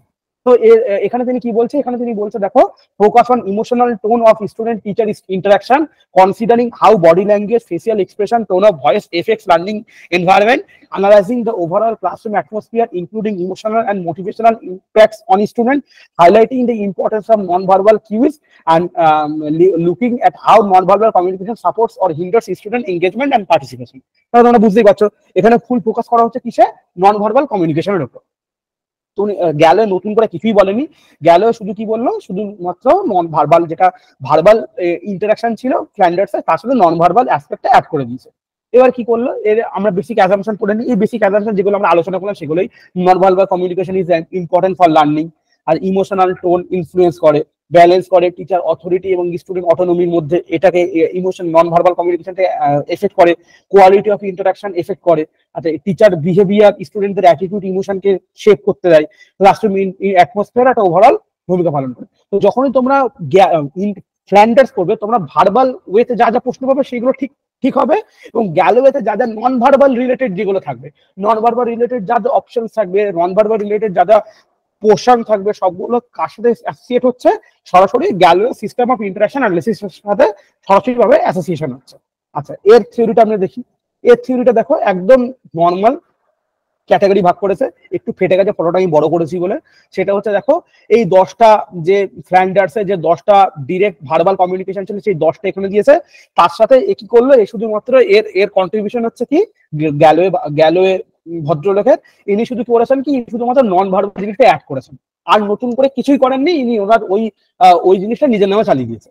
তো ইনি নন ভার্বাল কমিউনিকেশনের সাথে নন ভার্বাল কমিউনিকেশনটা অ্যাড করে ইনি আলোচনা করেছেন। কিভাবে আলোচনা করলো, কিভাবে তিনি অ্যাটাচ করলো, প্রথমে ছিল যে অ্যাকসেপ্ট স্টুডেন্ট ফিলিং। তো অ্যাজ পার ফ্ল্যান্ডার শুধুমাত্র দেখতো যে টিচার স্টুডেন্টদের ফিলিংটাকে অ্যাকসেপ্ট করেছে কিনা, বাট গ্যালে বলছে শুধুমাত্র আমরা দেখবো না যে টিচার স্টুডেন্টের ফিলিংসটাকে অ্যাকসেপ্ট করেছে কিনা, আমি এইটাও দেখবো যে অ্যাকসেপ্টটা তিনি কিভাবে করছে। তিনি সেই হাসি মুখে করছে, না তিনি রিজিড হয়ে তিনি মুখ কালো করে অ্যাকসেপ্ট করছে, বা সেইটা আমি দেখবো, সেই জেস্টার পশ্চারটা আমি দেখবো। তারপর আমরা কি দেখলাম, ফ্ল্যান্ডার্সের সেকেন্ড ছিল কি, প্রেজ এন্ড এনকারেজমেন্ট, মানে অর্থাৎ টিচার স্টুডেন্টকে প্রেস করছে কিনা। তো এখানে দেখছে ইনি কি বললেন যে কনগ্রুয়েন্ট ভাবে করছে না ইনকনগ্রুয়েন্ট ভাবে করছে, অর্থাৎ টিচার স্টুডেন্টদের যে এনকারেজ করবে সেটা রেসপেক্ট দিয়ে করছে না রেসপেক্ট না করে করছে। মানে সেই হয় না অনেক সময় টিচার বলে যে খুব ভালো করেছো বা খারাপ হয়েছে, এটা অনেক সময় টিচার অনেক ভালোভাবে বলে, একটা হাসি মুখে বলে। স্টুডেন্ট এটা দেখি স্টুডেন্টদেরও মোটিভেশন সেলফ স্টিম হাই হয়ে যায়। তো এখানে ওটাই বলছে যে টিচার স্টুডেন্টকে কোন ভাবে কোন টোনে বলছে, সেইভাবে বলছে না খুব হার্শ বা রেস্ট্রিক্টিভ ভার্সনে বলছে। দেখো তোমরা প্রত্যেকটা এই দুটো মিনিং পাবে, একটা এনকারেজিং ওয়ে আর একটা রেস্ট্রিক্টিং ওয়ে। তো প্রত্যেকটা শব্দই এনকারেজিং ওয়েতে বলছে না রেস্ট্রিক্টিং ওয়েতে বলছে, সেইটা হচ্ছে গ্যালোয়ে দেখবে যে ইউজ আইডিয়াটাকে এনকারেজিং ওয়েতে অ্যাকসেপ্ট করছে না রেস্ট্রিক্ট করে দিল, আইডিয়াটাকে বাদ দিয়ে দিল যে না তোমার আইডিয়াটা ভালো না আমি অ্যাকসেপ্ট করলাম না, এরকম ভাবে করছে। আস্ক কোশ্চেনটা কি কোশ্চেন করার জন্য মানে প্রভোগ করছে যে না তোমরা প্রশ্ন করো, তোমাদের যেখানে যেখানে সমস্যা হচ্ছে সেইটা করছে, না একবার প্রশ্ন করার পর সেকেন্ড বার প্রশ্ন করে টিচার রেগে যাচ্ছে, সেটা হচ্ছে তিনি দেখবেন। লেকচার করছে, লেকচার যেটা দিচ্ছে সেটা তিনি রেসপন্সিভ হয়ে দিচ্ছেন না আনরেসপন্সিভ হয়ে দিচ্ছেন, মানে লেকচার তিনি যখন করছেন তিনি স্টুডেন্ট থেমে স্টুডেন্টদের ফিডব্যাক নিচ্ছেন, স্টুডেন্টদের থেকে তারা বুঝতে পেরেছে কিনা সেইটা তাদের থেকে রেসপন্স নিচ্ছেন, না তিনি ডিরেক্ট শুধুমাত্র 1 ঘন্টা লেকচার দিয়ে চলে যাচ্ছেন। এইটা ডিরেকশন ইনভলভ হচ্ছেন না ডিসমিস হচ্ছেন, মানে অর্থাৎ ডিরেকশন তিনি যখন দিচ্ছেন তিনি স্টুডেন্টদের হয়ে কাজ করছেন। এরকম তোমাদের মানে ডিরেকশন যদি আমি নাম দিই, চলো আমি বললাম যে তোমরা যাবে, তোমরা বাড়ি গিয়ে ওখানে একটা সায়েন্স এক্সপেরিমেন্ট করলাম, তো সেই এক্সপেরিমেন্টটা আমি স্টুডেন্টদের সাথে একসাথে করছি না, আমি স্টুডেন্টদের বলে দিলাম যে তোমরা এক্সপেরিমেন্টটা করো, তোমরা নিজেরা বাড়িতে গিয়ে সায়েন্স এক্সপেরিমেন্টটা করে নিও। তো এরকম নিজে ইনভলভ হয়ে করছেন না স্টুডেন্টদেরকে ছেড়ে দিচ্ছেন যে তোমরা করো বাট নিজে রাখো না, আমি এর মধ্যে থাকতে পারবো না। আর এরকম ভাবেই আছে ক্রিটিসাইজিং। তো ক্রিটিসাইজিংটা মানে এক ধরনের ক্রিটিসাইজ হয় স্টুডেন্টদেরকে ভুলটা ধরিয়ে দেওয়ার জন্য, আর এক ধরনের ক্রিটিসাইজ হয় স্টুডেন্টদেরকে সেই অপমান করার জন্য। তো টিচার কিভাবে ক্রিটিসাইজ করছে, একটা হয় যে ঠিক আছে তুমি ঠিক বলেছো বাট এইটা জায়গায় তোমার ভুল হয়েছে, তোমরা এইটা একটু ঠিক করে দিই। তো এইভাবে তিনি ক্রিটিসাইজ করছেন না একদম তিনি হার্শ গিয়ে সবার সামনে পুরো এক ঘর ক্লাসের সামনে স্টুডেন্টকে অপমান করে ক্রিটিসাইজ করছেন, এটাও তিনি দেখবেন। আর স্টুডেন্ট টক রেসপন্স, স্টুডেন্টের রিসেপটিভ অ্যাটেন্টিভ হচ্ছে কিনা, স্টুডেন্টরা কথা বলতে পারছে কিনা সেটা। স্টুডেন্ট অফ ইনিশিয়েশন, স্টুডেন্টরা যখন প্রশ্ন করছে, স্টুডেন্ট অফ ইনিশিয়েশন স্টুডেন্ট প্রথম প্রশ্ন করে, স্টুডেন্ট যখন প্রশ্ন করছে তখন টিচার সেটাকে কামলি অ্যাকসেপ্ট করছে না তিনি সেটাকে মানে রিজেক্ট করে দিচ্ছে বা সেটাকে হার্শলি ব্যবহার করছে।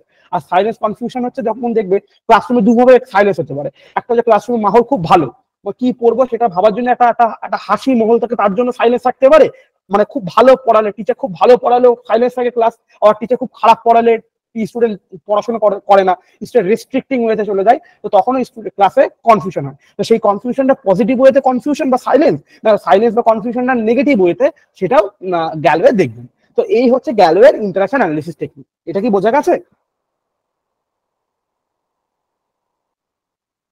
হ্যাঁ স্যার। আচ্ছা, ভেরি গুড। হ্যাঁ স্যার বোঝা গেছে। ভেরি গুড, এতে কিছুই নেই, তাহলে ফ্ল্যান্ডার্স বুঝে গেলাম আমরা, গ্যালোয়েটাও আমরা বুঝে গেলাম। গ্যালোয়েতে জাস্ট একটাই প্রশ্ন আসে যে গ্যালোয়ে ইন্টারাকশন অ্যানালিসিসে নন ভার্বাল কমিউনিকেশনকে অ্যাকসেপ্ট করেছে কিনা, এরকম রিলেটেড প্রশ্ন, ইজি প্রশ্ন আসে। আচ্ছা, এর অ্যাডভান্টেজেস দেখুন, এর অ্যাডভান্টেজেস হচ্ছে it focus both verbal and non verbal communication. হ্যাঁ, এটা কিন্তু গুরুত্বপূর্ণ। ফ্ল্যান্ডার্স যেরকম শুধুমাত্র ভার্বালের উপর গুরুত্ব দিয়েছিল, গ্যালোয়ে কিন্তু শুধুমাত্র নন ভার্বালের উপর দেয়নি। সে কি করলো, গ্যালোয়ে বোথ ভার্বালের উপরে গুরুত্ব দিয়েছে এবং নন ভার্বালের উপরে গুরুত্ব দিয়েছে। আচ্ছা, এটা কিন্তু both verbal and non verbal হচ্ছে অ্যান্সার। তারপর হচ্ছে emphasise on emotional climate of classroom, provide insight into quality of interaction not just quantity. হ্যাঁ, তো ফ্ল্যান্ডার্সে কি ছিল, ফ্ল্যান্ডার্স আমরা শুধুমাত্র রেট করছিলাম 1 2 2 3 করে চলে যাচ্ছিলাম, মানে আমরা শুধু কথা ইন্টারাকশন হলেই রেট করে বেরিয়ে যাচ্ছিলাম। বাট এখানে কি বলছে, এরা শুধুমাত্র ইন্টারাকশনের কোয়ালিটি দেখছে না, ইন্টারাকশনের কোয়ান্টিটি দেখছে না, ইন্টারাকশনটা ভালো হতে পজিটিভ ওয়েতে হচ্ছে না নেগেটিভ ওয়েতে হচ্ছে, সেটাও গ্যালোয়ে তার ইন্টারাকশন অ্যানালিসিস টেকনিকে দেখলো। তারপরে হচ্ছে more positive and motivating learning outcome, এটা ক্রিয়েট করতে সাহায্য করে, এনকারেজ করে balance between teacher authority and student অটোনমির মধ্যে এটা এনকারেজ করতে সুবিধা দেয়। Improve student engagement by focusing supporting কমিউনিকেশনকে সাপোর্টিং এবং এঙ্গেজমেন্ট করার ক্ষেত্রে এটা গ্যালোয়ে সিস্টেমটাকে কাজে লাগায়, মানে অ্যাডভান্টেজ হিসেবে কাজে লাগায়। এরও কিছু ডিসঅ্যাডভান্টেজ আছে। এখন প্রথম ডিসঅ্যাডভান্টেজ টাইম কনজিউমিং। প্রথমে তো মানে আমরা দেখো ফ্ল্যান্ডার্সে আমরা শুধুমাত্র ভার্বাল কমিউনিকেশন অবজার্ভ করছিলাম, তাতেই এত টাইম লাগছিল। আচ্ছা, যদি আমরা প্রত্যেকটা নন ভার্বাল কমিউনিকেশনও দেখতে চাই তাহলে কত টাইম লাগবে বুঝে নাও। আচ্ছা, তারপরে আছে required train observer, verbal communication দেখার জন্যই তাই কত টাফ হয়ে যাচ্ছিল, প্রত্যেক 3 সেকেন্ডে ট্রেন হচ্ছিল। তার সাথে যদি আমি মানে নন ভার্বাল কমিউনিকেশনও দেখতে চাই তাহলে অবজার্ভারকে আরো কত ট্রেন হতে হবে। আচ্ছা, এবার এটা ইট ক্যান বি সাবজেক্টিভ, তার কারণ হচ্ছে আমার ক্ষেত্রে আমার কাছে কোনটা ভালো লাগছে, এটা তো হতেই পারে যে টিচার স্টুডেন্টকে বকলো, বাট যে অবজারভার সেটাকে খারাপ ভাবে নিল, বাট এটা তো ভালো ভাবে যে টিচার স্টুডেন্টকে বকে তার কারণটা হচ্ছে সেই যাতে সেই সমস্যাটা না করে, তো সেই জন্য টিচার বকতে পারে, বাট এটা ইট ইজ সাবজেক্টিভ ম্যাটার। তো সেই জন্য এটা একটা কমিউনিকেশনের ক্ষেত্রে একটা সমস্যা হতে পারে, বা রেটিং এর ক্ষেত্রে একটা সমস্যা হতে পারে।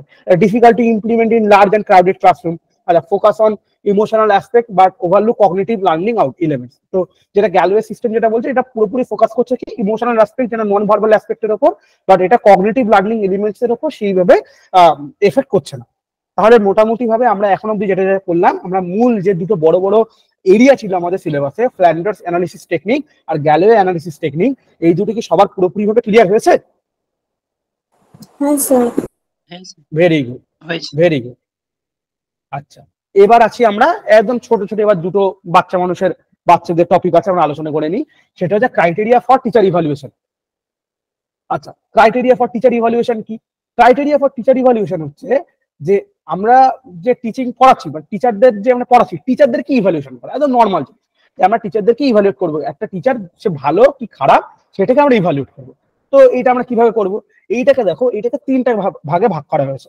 একটা হচ্ছে প্রিসেজ, একটা হচ্ছে প্রসেস, আর একটা হচ্ছে প্রোডাক্ট।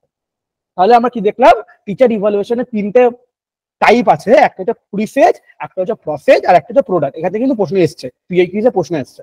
তো এই তিনটা ভাবে আমরা টিচারকে ইভালুয়েশন করতে পারবো। কি কি আমরা আলোচনা করি। দেখো, প্রিসেজ স্টেজটা কি হচ্ছে, এইটা হচ্ছে সেই টিচিং এ তোমরা তিনটে স্টেজ করেছিলে মনে আছে, প্রি টিচিং, টিচিং আর পোস্ট টিচিং। তো সিমিলার এইভাবে। তো এইটা হচ্ছে প্রি টিচিং স্টেজের সাথে অ্যাসোসিয়েট হতে পারে। এখানে প্রিসেজ ক্রাইটেরিয়া কি বলছে? প্রিসেজ ক্রাইটেরিয়া বলছে এখানে এটা হচ্ছে ক্লাসে টিচার পড়ানোর আগে আমি দেখবো টিচার ভালো কিনা। তো তোমরা বলতেই পারো যে স্যার আমি কি করে বলতে পারবেন যে একটা টিচার পড়াশোনা মানে সে ভালো টিচার কিনা, সে পড়ানোর আগে আমরা কি করে ধরে নেবো যে ভালো টিচার কিনা? এখানে কি করা হয় প্রিসেজে, সেই জন্য প্রিসেজে করা হয় টিচারের ব্যাকগ্রাউন্ড এবং ক্যারেক্টারিস্টিক দেখা হয়, এবং তার ব্যাকগ্রাউন্ড এবং ক্যারেক্টারিস্টিক দেখে সেই হিসেবে বলে দেওয়া হয় যে টিচারটা ভালো কিনা। এর মধ্যে কি কি ইনক্লুড করা আছে? এর মধ্যে দেখো, এর মধ্যে টিচারের কোয়ালিফিকেশন, তার এক্সপিরিয়েন্স, তার পার্সোনালিটি, তার প্রিপারেশন এন্ড প্ল্যানিং, এইটা অ্যাড করা হয়। অর্থাৎ এক্সাম্পলে দেখো, teacher is master degree in education and 10 years of experience, it means সে ভালো টিচার। মানে আমরা যখন দেখি না, আমরা অনেক সময় বিভিন্ন টিচারের ফ্যাকাল্টি লিস্টে গিয়ে তার ডিগ্রি দেখি, যে টিচারটা পিএইচডি, তিনি দুটো সাবজেক্টে পিএইচডি করেছেন, 4টা সাবজেক্টে মাস্টার্স করেছেন, গোল্ড মেডেলিস্ট হয়েছেন, তিনি অল ইন্ডিয়া পরীক্ষায় র্যাঙ্ক করেছেন, তার এত পেটেন্ট আছে। তো তার ওভারঅল একটা আমরা টিচার এডুকেশন কোয়ালিফিকেশন দেখি। আমরা দেখি যে তিনি 10 বছর পুনাটে সেন্ট্রাল ইউনিভার্সিটিতে পড়িয়েছেন, তার এক্সপিরিয়েন্স দেখি। তো এইভাবে দেখে আমরা অনেক সময় বলে দিই যে এই টিচারটা ভালো এবং এই টিচারটা খারাপ। তো ন্যাচারালি যখন আমরা টিচারের ব্যাকগ্রাউন্ড দেখে, তার ক্যারেক্টারিস্টিক দেখে, তার কোয়ালিফিকেশন দেখে যখন আমরা টিচারকে ইভালুয়েশন করবো, সেই টিচারটা ভালো না খারাপ সেইটাকে আমরা কি বলবো, প্রিসেজ ক্রাইটেরিয়া। বোঝা গেছে? হ্যাঁ স্যার। হ্যাঁ, ঠিক আছে, ভেরি গুড। হ্যাঁ স্যার, আচ্ছা, তারপরে কি? হ্যাঁ, তারপরে কি আছে? তাহলে প্রিসেজ ক্রাইটেরিয়া গেল। এবার আছে প্রসেস ক্রাইটেরিয়া। তাহলে এটা কি ছিল? এটা ডিউরিং টিচিং হবে।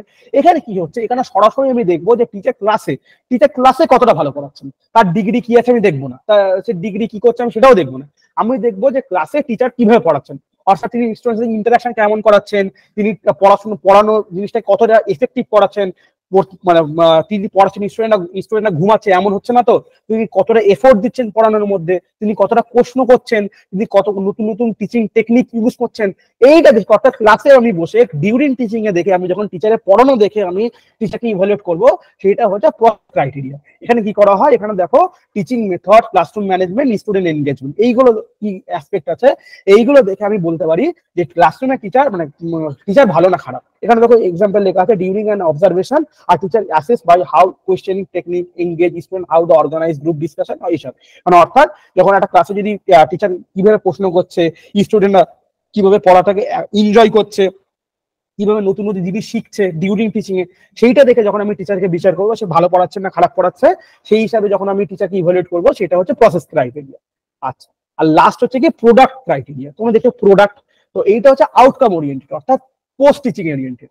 অর্থাৎ টিচার যে পড়িয়েছে, পড়ানোর পর স্টুডেন্টরা কতটা শিখতে পেরেছে, স্টুডেন্টরা কতটা এফেক্টিভলি ভাবে সেই জিনিসটাকে অ্যাকসেপ্ট করতে পেরেছে, সেইটার উপর জাজ করে আমি যখন জাজ করব, সেইটা হচ্ছে প্রোডাক্ট ক্রাইটেরিয়া। অর্থাৎ আমি স্টুডেন্টদের পড়ালাম, আমি তোমাদের আজকে পড়ানোর পর আমি তোমাদেরকে পিআইকিউতে যে প্রশ্নগুলো করাবো, সেই প্রশ্নগুলো তোমরা যদি ভালোভাবে দিতে পারো, তাহলে কি মনে হবে যে হ্যাঁ, আমার প্রোডাক্ট ক্রাইটেরিয়া অনুযায়ী আমার টিচিং ইভালুয়েশন, মানে আমি ভালো পারফর্ম করেছি, আমি ভালো পড়িয়েছি। তো আর তোমরা যদি ভালো উত্তর না দিতে পারো, তাহলে আমার পড়ানোর মধ্যে কোনো না কোনো কমতি ছিল, পড়ানোটা এফেক্টিভ হয়নি, তার মানে আমার পড়ানোর ক্ষেত্রে আরো বেশি কাজ করতে হবে। তো এইটাই। তো এখানে কি বলছে, এখানে এটাই বলছে, এখানে স্টুডেন্টদের অ্যাচিভমেন্ট দেখবো, স্টুডেন্টদের ডেভেলপমেন্ট দেখবো, লার্নিং আউটকাম দেখে আমি প্রোডাক্ট ক্রাইটেরিয়া অনুযায়ী স্টুডেন্ট টিচারকে ইভালুয়েট করবো যে তার পড়ানোটা কতটা ভালো হয়েছে না খারাপ হয়েছে। এখানে এক্সাম্পল দেখো, এখানে লিখে দিয়েছে যে টিচারের পড়ানোর পর আমরা একটা স্টুডেন্টদের একটা পরীক্ষা নেবো, সেই পরীক্ষা যদি সব অ্যাভারেজ, মানে সবাই স্টুডেন্ট যদি অ্যাভারেজ স্কোর করে, ভালো স্কোর করে, তাহলে আমি ধরে নেবো যে টিচার ভালো পড়িয়েছে। তো এটা হলো প্রোডাক্ট ক্রাইটেরিয়া। তাহলে এই যে তিনটে ক্রাইটেরিয়া অনুযায়ী আমরা টিচার ইভালুয়েশন করলাম, সবাই কি বুঝতে পারছো? বাকিরা একটু বলো যারা বলছো না।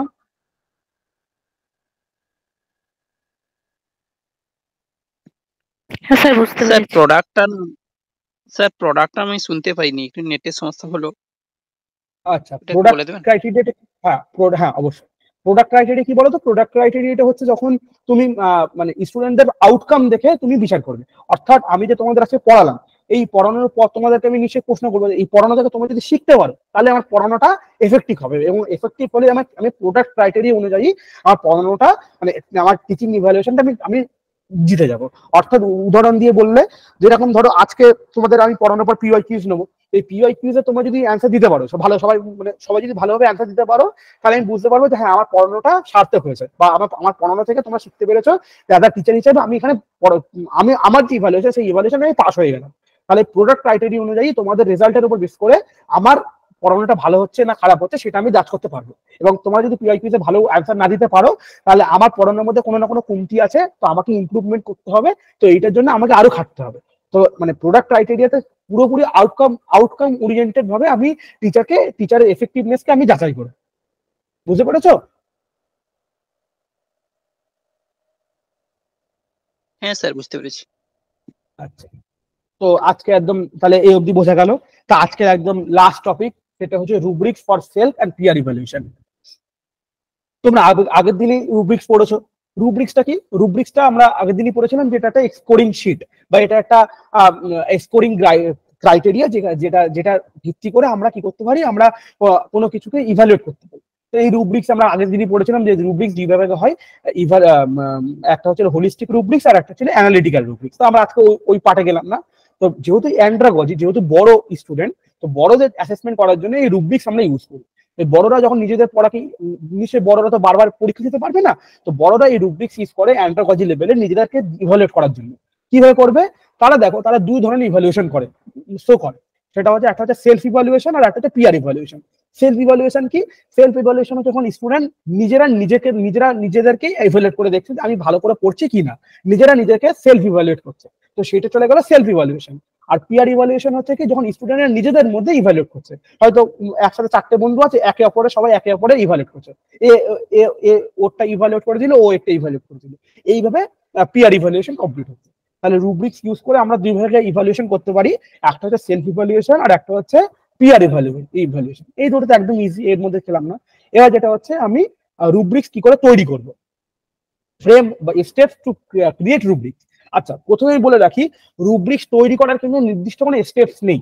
তোমরা কিন্তু পরীক্ষার হলে বিভিন্নভাবে অন্যভাবেও রুব্রিক্স তৈরি করা দেখতে পারো, বা তোমরা হয়তো অন্য বইতেও দেখতে পারো যেখানে 6টা স্টেপস আছে, অন্য কোনো বইতে 7টা বা 8টা বা কোনো জায়গায় 5টা স্টেপস আছে। তো হতেই পারে, তো সেটা থাকতেই পারে। তো তোমাদেরকে বুঝে বুঝে আনসার করতে হবে। আমি তোমাদেরকে যেভাবে বুঝিয়ে চেষ্টা করাচ্ছি যেভাবে রুব্রিক্সটা তৈরি করবে। তো প্রথমে কি হচ্ছে, রুব্রিক্স তৈরি করার প্রথম স্টেপস কি হচ্ছে, সেটা হচ্ছে ওভারঅল তোমাদেরকে বুঝে আনসার করতে হবে। হ্যাঁ, তো প্রথম স্টেপস কি হচ্ছে, define the task or objective. অর্থাৎ আমি কি উদ্দেশ্যে রুব্রিক্সটা বানাচ্ছি, সেই রুব্রিক্সটা বানানোর আমার অবজেক্টিভ ও উদ্দেশ্যটা আমাকে উদ্দেশ্যটা তৈরি করতে হবে। তারপরে কি আছে, আইডেন্টিফাই কি ক্রাইটেরিয়া। তারপর আমি যে ক্রাইটেরিয়া গুলো অ্যাড করতে চাই, সেই ক্রাইটেরিয়া গুলোকে আমি আইডেন্টিফাই করে লিপিবদ্ধ করে দিলাম। তারপর আমি ডিটারমাইন দ্য পারফরমেন্স লেভেল, আমি পারফরমেন্স লেভেলটাকে 3 স্কেলে বা 5 স্কেলে আমি লিখে নিলাম। তারপর ডিসক্রাইব করলাম ইচ পারফরমেন্স লেভেল, প্রত্যেকটা পারফরমেন্স লেভেলকে আমি ডিসক্রাইব করলাম। তারপর সেই রুব্রিক্সটাকে টেস্ট করলাম, এবং তারপরে সেই রুব্রিক্সটাকে ফাইনাল এবং শেয়ার করে এক্সপ্লেন করলাম। উদাহরণ হিসেবে আমরা আলোচনা করি। প্রথমে যেটা দিয়েছে দেখো, define the task or objective. অর্থাৎ প্রথমে আমি কোন উদ্দেশ্যে রুব্রিক্সটা বানাচ্ছি সেটা আমাদেরকে আগে ক্লিয়ার হতে হবে। ধরো আমরা কোনো এসে লিখছি বা কোনো প্রেজেন্টেশন লিখছি, তোমাদের প্রেজেন্টেশন তো তৈরি করছি, যে প্রেজেন্টেশনটা ডেলিভার করবো, এই প্রেজেন্টেশনটা ভালো হচ্ছে না খারাপ হচ্ছে, এই হিসাবে আমরা নিজেদেরকে সেলফ ইভালুয়েশন বা পিয়ার ইভালুয়েশন করছি। উদাহরণ হিসেবে আলোচনা করলাম। তাহলে প্রথম আমরা উদ্দেশ্য কি লিখলাম, যে আমাদের উদ্দেশ্য হচ্ছে যে পিপিটিটা বানালাম, এই পিপিটিটা প্রেজেন্টেশন ভালো হচ্ছে না খারাপ হচ্ছে, এইটা হচ্ছে আমাদের বিচার্য বিষয়। তো ডিফাইন স্টেপ 1 কমপ্লিট হয়ে গেল। তারপর ক্রাইটেরিয়া, আইডেন্টিফাই ক্রাইটেরিয়া কি হলো, যে আমার এই যে প্রেজেন্টেশন, আমি কিছু ক্রাইটেরিয়া লিখে রেখেছি, যেমন কন্টেন্ট, অর্গানাইজেশন এবং ক্রিয়েটিভিটি। অর্থাৎ আমি যে পিপিটিটা প্রেজেন্টেশন দিচ্ছি, সেই প্রেজেন্টেশনের কন্টেন্ট গুলো প্রত্যেকটা পরপর আছে কিনা, অর্থাৎ কন্টেন্ট যেরকম আমি তোমাদের আজকে ইউনিট 7 পার্ট ডি পড়াচ্ছি, প্রত্যেকটা কন্টেন্ট এর মধ্যে ইনক্লুড হচ্ছে কিনা, প্রত্যেকটা কন্টেন্ট আমি সুন্দর করে অর্গানাইজ ওয়েতে লিখছি কিনা। প্রথমে আমি হয়তো সে রুব্রিক্স পড়াচ্ছি, তারপরে ফ্ল্যান্ডার পড়লাম, তারপর আমি চলে গেলাম আবার সে লেভেলস অফ টিচিং, এরকম না হয় প্রপার একটা অর্গানাইজেশন মেনটেন করছি কিনা এইটা। আর ক্রিয়েটিভিটি, আমি নিজে ক্রিয়েটিভিটি দিচ্ছি কিনা। আমি তো কোনো কারোর ভিডিও এনে কপি করে তোমাদেরকে পাঠিয়ে দিলাম, কারোর পিপিটি তোমাদেরকে করে দিলাম না, নিজের মতো ক্রিয়েটিভিটি দিয়ে তৈরি করলাম। তো সেইটা হিসাবে আমি কিছু ক্রাইটেরিয়া তৈরি করে নিলাম। তাহলে প্রথমে আমি এখানে কি কি ক্রাইটেরিয়া রাখলাম, content, organisation and creativity. Clear হলো, তিনটা ক্রাইটেরিয়া সেট করে নিলাম। তারপর আমি ডিটারমাইন অফ পারফরমেন্স লেভেলকে ডিটারমাইন করলাম। আমি পারফরমেন্স ডিটারমাইন লেভেলকে 3 স্কেল বা 5 স্কেলে পারফরমেন্স লেভেল করলাম। যে খুব ভালো যদি হয় তাহলে এক্সেলেন্ট দেবো, যদি মাঝামাঝি হয় মানে তার থেকে একটু কম তাহলে গুড, তারপরে স্যাটিসফ্যাক্টরি, তারপরে নিড টু ইমপ্রুভমেন্ট। আমি 4টে লেভেলে আমি প্রত্যেকটা লেভেলটাকে ভাগ করলাম, যে আমি যে রেট করবো সেই 4টে রেটের মাধ্যমে আমি পারফরমেন্স লেভেলটাকে ভাগ করবো। তারপরে যেটা করতে হবে, প্রত্যেকটা লেভেলকে ডেসক্রাইব করতে হবে যে কি কি থাকলে আমি এক্সেলেন্ট দেবো, কি কি থাকলে আমি গুড দেবো, কি কি থাকলে আমি স্যাটিসফ্যাক্টরি দেবো, এবং কি হলে আমি নিড ইমপ্রুভমেন্ট দেবো। তো তুমি যখন রুব্রিক্স তৈরি করবে তো তোমাকে আগে থেকেই মানে সাবজেক্টিভ বায়াসনেস চলে আসবে। তো সেই জন্য তুমি যখন রুব্রিক্স বানাবে তখনই তোমাকে সবকিছু লিখে দিতে হবে যে আমি যে এক্সেলেন্ট দিয়েছি, গুড দিয়েছি, স্যাটিসফ্যাক্টরি দিয়েছি, নিড ফর ইমপ্রুভমেন্ট দিয়েছি, কি কি এরিয়া কভার হলে আমি এক্সেলেন্ট দেবো। ধরো আমি বলতে পারি যে আমি এক্সিলেন্ট দেবো এই যে কন্টেন্টে যদি কেউ 10-10 পায়, অর্গানাইজেশনেও যদি 10-10 পায়, এবং ক্রিয়েটিভিটিতেও যদি 10-10 পায়, তাহলে আমি তাকে জাজ করবো কি অ্যাজ এ এক্সিলেন্ট হিসাবে। এর মধ্যে যদি কোনো একটা মিসিং হয় তাহলে গুড, যদি কোনো দুটো মিসিং হয় তাহলে স্যাটিসফ্যাক্টরি, একটা থাকলে নিড ফর ইমপ্রুভমেন্ট। এরকম ভাবে আমি পুরোটা ডিসক্রাইব করে লিখে দিলাম। তারপরে সেই রুব্রিক্সটা আমি টেস্ট করলাম স্টুডেন্টদের মধ্যে, এবং টেস্ট করে স্যাম্পেলের উপর আমি অ্যাপ্লাই করে দেখলাম যে এটা কাজ করছে কিনা। তারপর কাজ করার পর যে ডেটাটা পেলাম সেই ডেটাটার অনুযায়ী আমি সেটাকে অ্যাজ আ ফাইনাল করে আমি সেটাকে সবার সামনে শেয়ার বা এক্সপ্লেন করেছিলাম। এই হচ্ছে রুব্রিক্স তৈরি করার পটভূমি। তাহলে এই অবধি কি বোঝা গেছে? হ্যাঁ স্যার, ক্লিয়ার।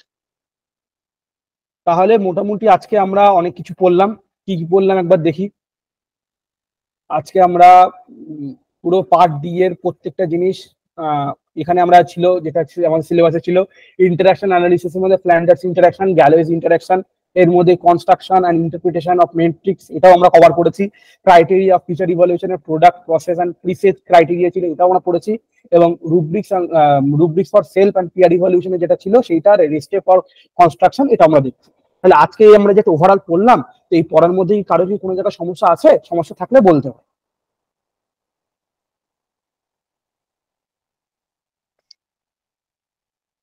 স্যার গেলোয়েটা একটু বলবেন। একজন করে বলো একটু।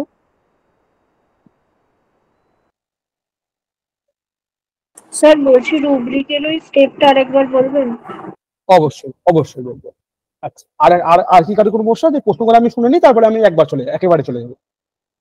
বলছি স্যার গেলোয়েটা একটু বলে দেবেন। ঠিক আছে, তাহলে আমরা রুব্রিক্সটাকে একটু বলে নিই, স্টেপসটা, তারপরে গ্যালোয়েটা আসছে।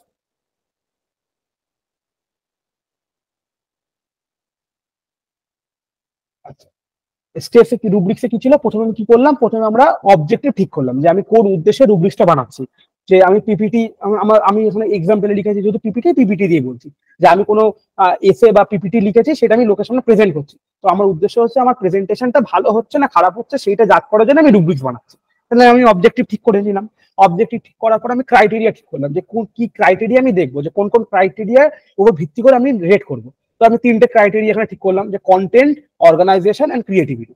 অর্থাৎ আমি যে পিপিটিটা প্রেজেন্ট করছি তার মধ্যে কন্টেন্টটা কত সুন্দর, সেই কন্টেন্টটা সুন্দর করে অর্গানাইজ হয়েছে আছে কিনা সেইটা দেখছি, আর এর মধ্যে নতুন করে ক্রিয়েটিভিটি আছে কিনা সেটা দেখছি। তো আমি এই 3টে ক্রাইটেরিয়া প্রথম আইডেন্টিফাই করে নিলাম।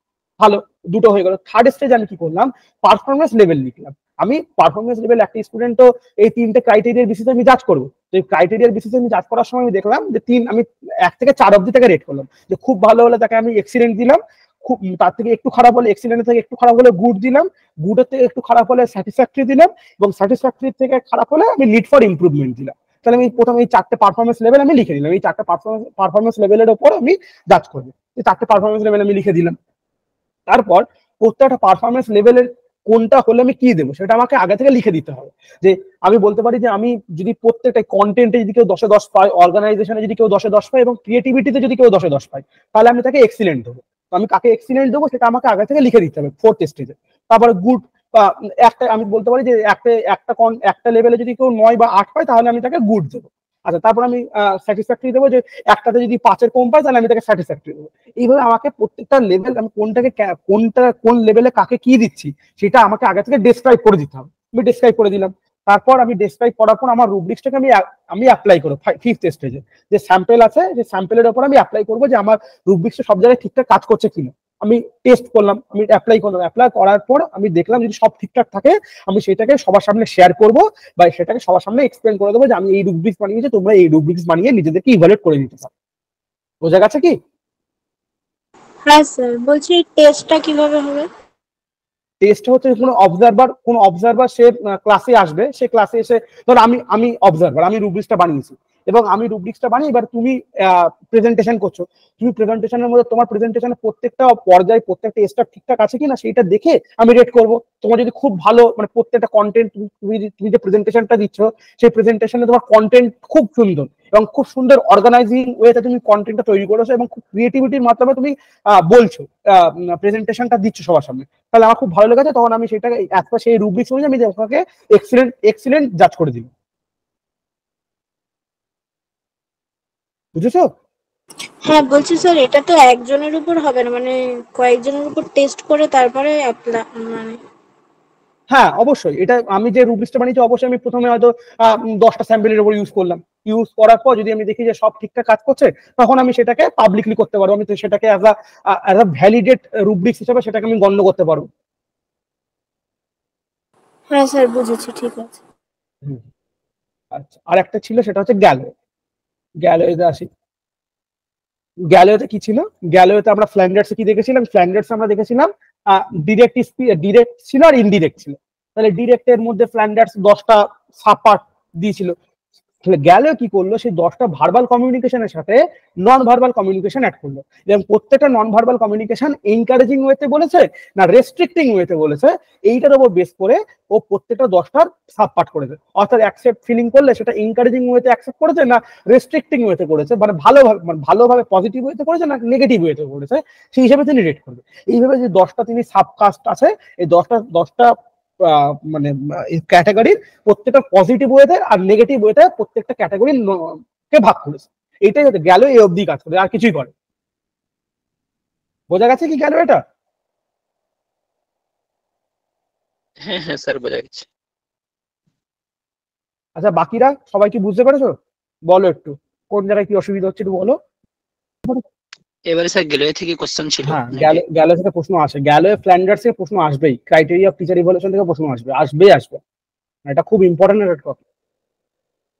তাহলে আমি সবাই কেউ কিছু বলছো না, তার মানে আমি আশা করছি সবাই বুঝতে পেরেছো। তাহলে আমি কিন্তু পিআই কুইজে যাবো। তাহলে কি পিআই কুইজ শুরু করবো? হ্যাঁ স্যার, শুরু করে দিন। ঠিক আছে, তাহলে সবাই রেডি? পিআই কুইজ শুরু করছি যেভাবে আমরা পিআই কুইজ করি। আচ্ছা, কেউ যদি নতুন ক্লাসে এসে থাকো তাহলে আমরা যেভাবে পিআই কুইজ করি, প্রথম প্রশ্ন দেখবো, প্রশ্ন দেখার পর 1 মিনিট টাইম দেওয়া থাকবে। তোমরা ওই চ্যাট বক্সের যে মেসেজ জায়গা আছে সেখানে গিয়ে তোমরা অ্যান্সার করবে। আমি ওখানে গিয়ে অ্যান্সার 1 মিনিট বা 1.5 মিনিট পরে গিয়ে আমি অ্যান্সার চেক করবো। আচ্ছা, অল্প কিছু প্রশ্ন নিয়েছি আজকে, ওভারঅল কিছু নিয়েছি। আচ্ছা, ফার্স্ট প্রশ্ন, প্রত্যেকটা তোমাদের পিআই কুইজে প্রত্যেকটা সালের প্রশ্ন তুলেছি। 1 মিনিট টাইম। দুজনের অ্যান্সার পেলাম, বাকিরা সবাই অ্যান্সার করবে। বাহ বাহ, ভেরি গুড, সবাই দিচ্ছ, very good. The right answer is অবশ্যই প্রোডাক্ট, কারণ এখানে সবচেয়ে বড় জিনিস হচ্ছে কি টার্ম হচ্ছে effectiveness in changing student behaviour বলে দিয়েছে, তার মানে এটা হচ্ছে product criteria. Very good. Next প্রশ্ন, 2 নাম্বার প্রশ্নটা। হ্যাঁ, 1 মিনিট টাইম। আচ্ছা, এখানে তোমরা বেস্ট অ্যান্সার নেবে, এটা মাথায় রেখো। এনটিএ কিন্তু অনেক সময় বেস্ট অ্যান্সারকে অ্যান্সার নেয়, যেটা বেস্ট অ্যান্সার হবে।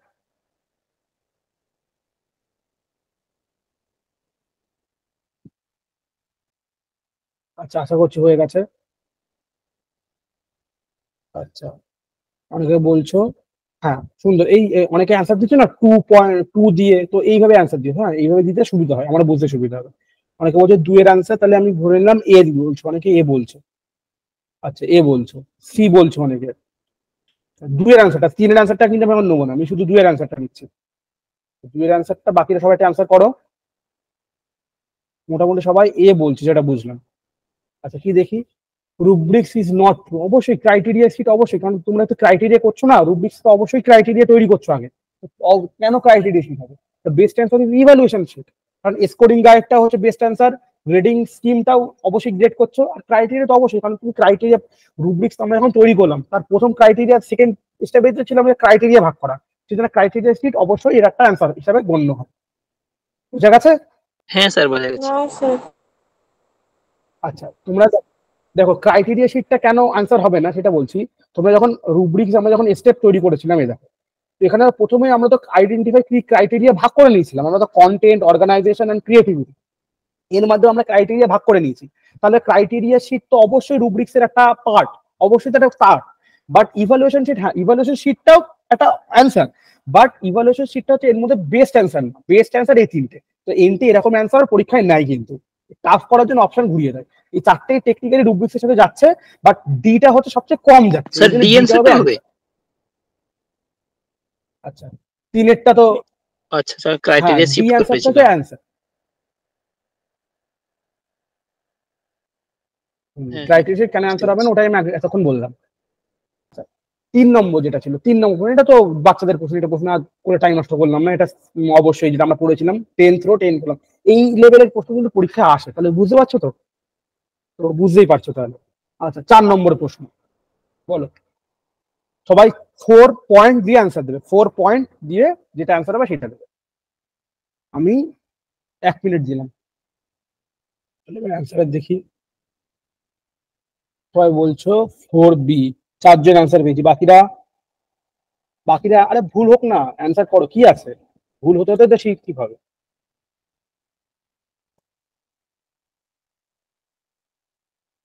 আচ্ছা, মোটামুটি বলছো বি, অবশ্যই দ্য রাইট অ্যান্সার ইজ অবশ্যই বি।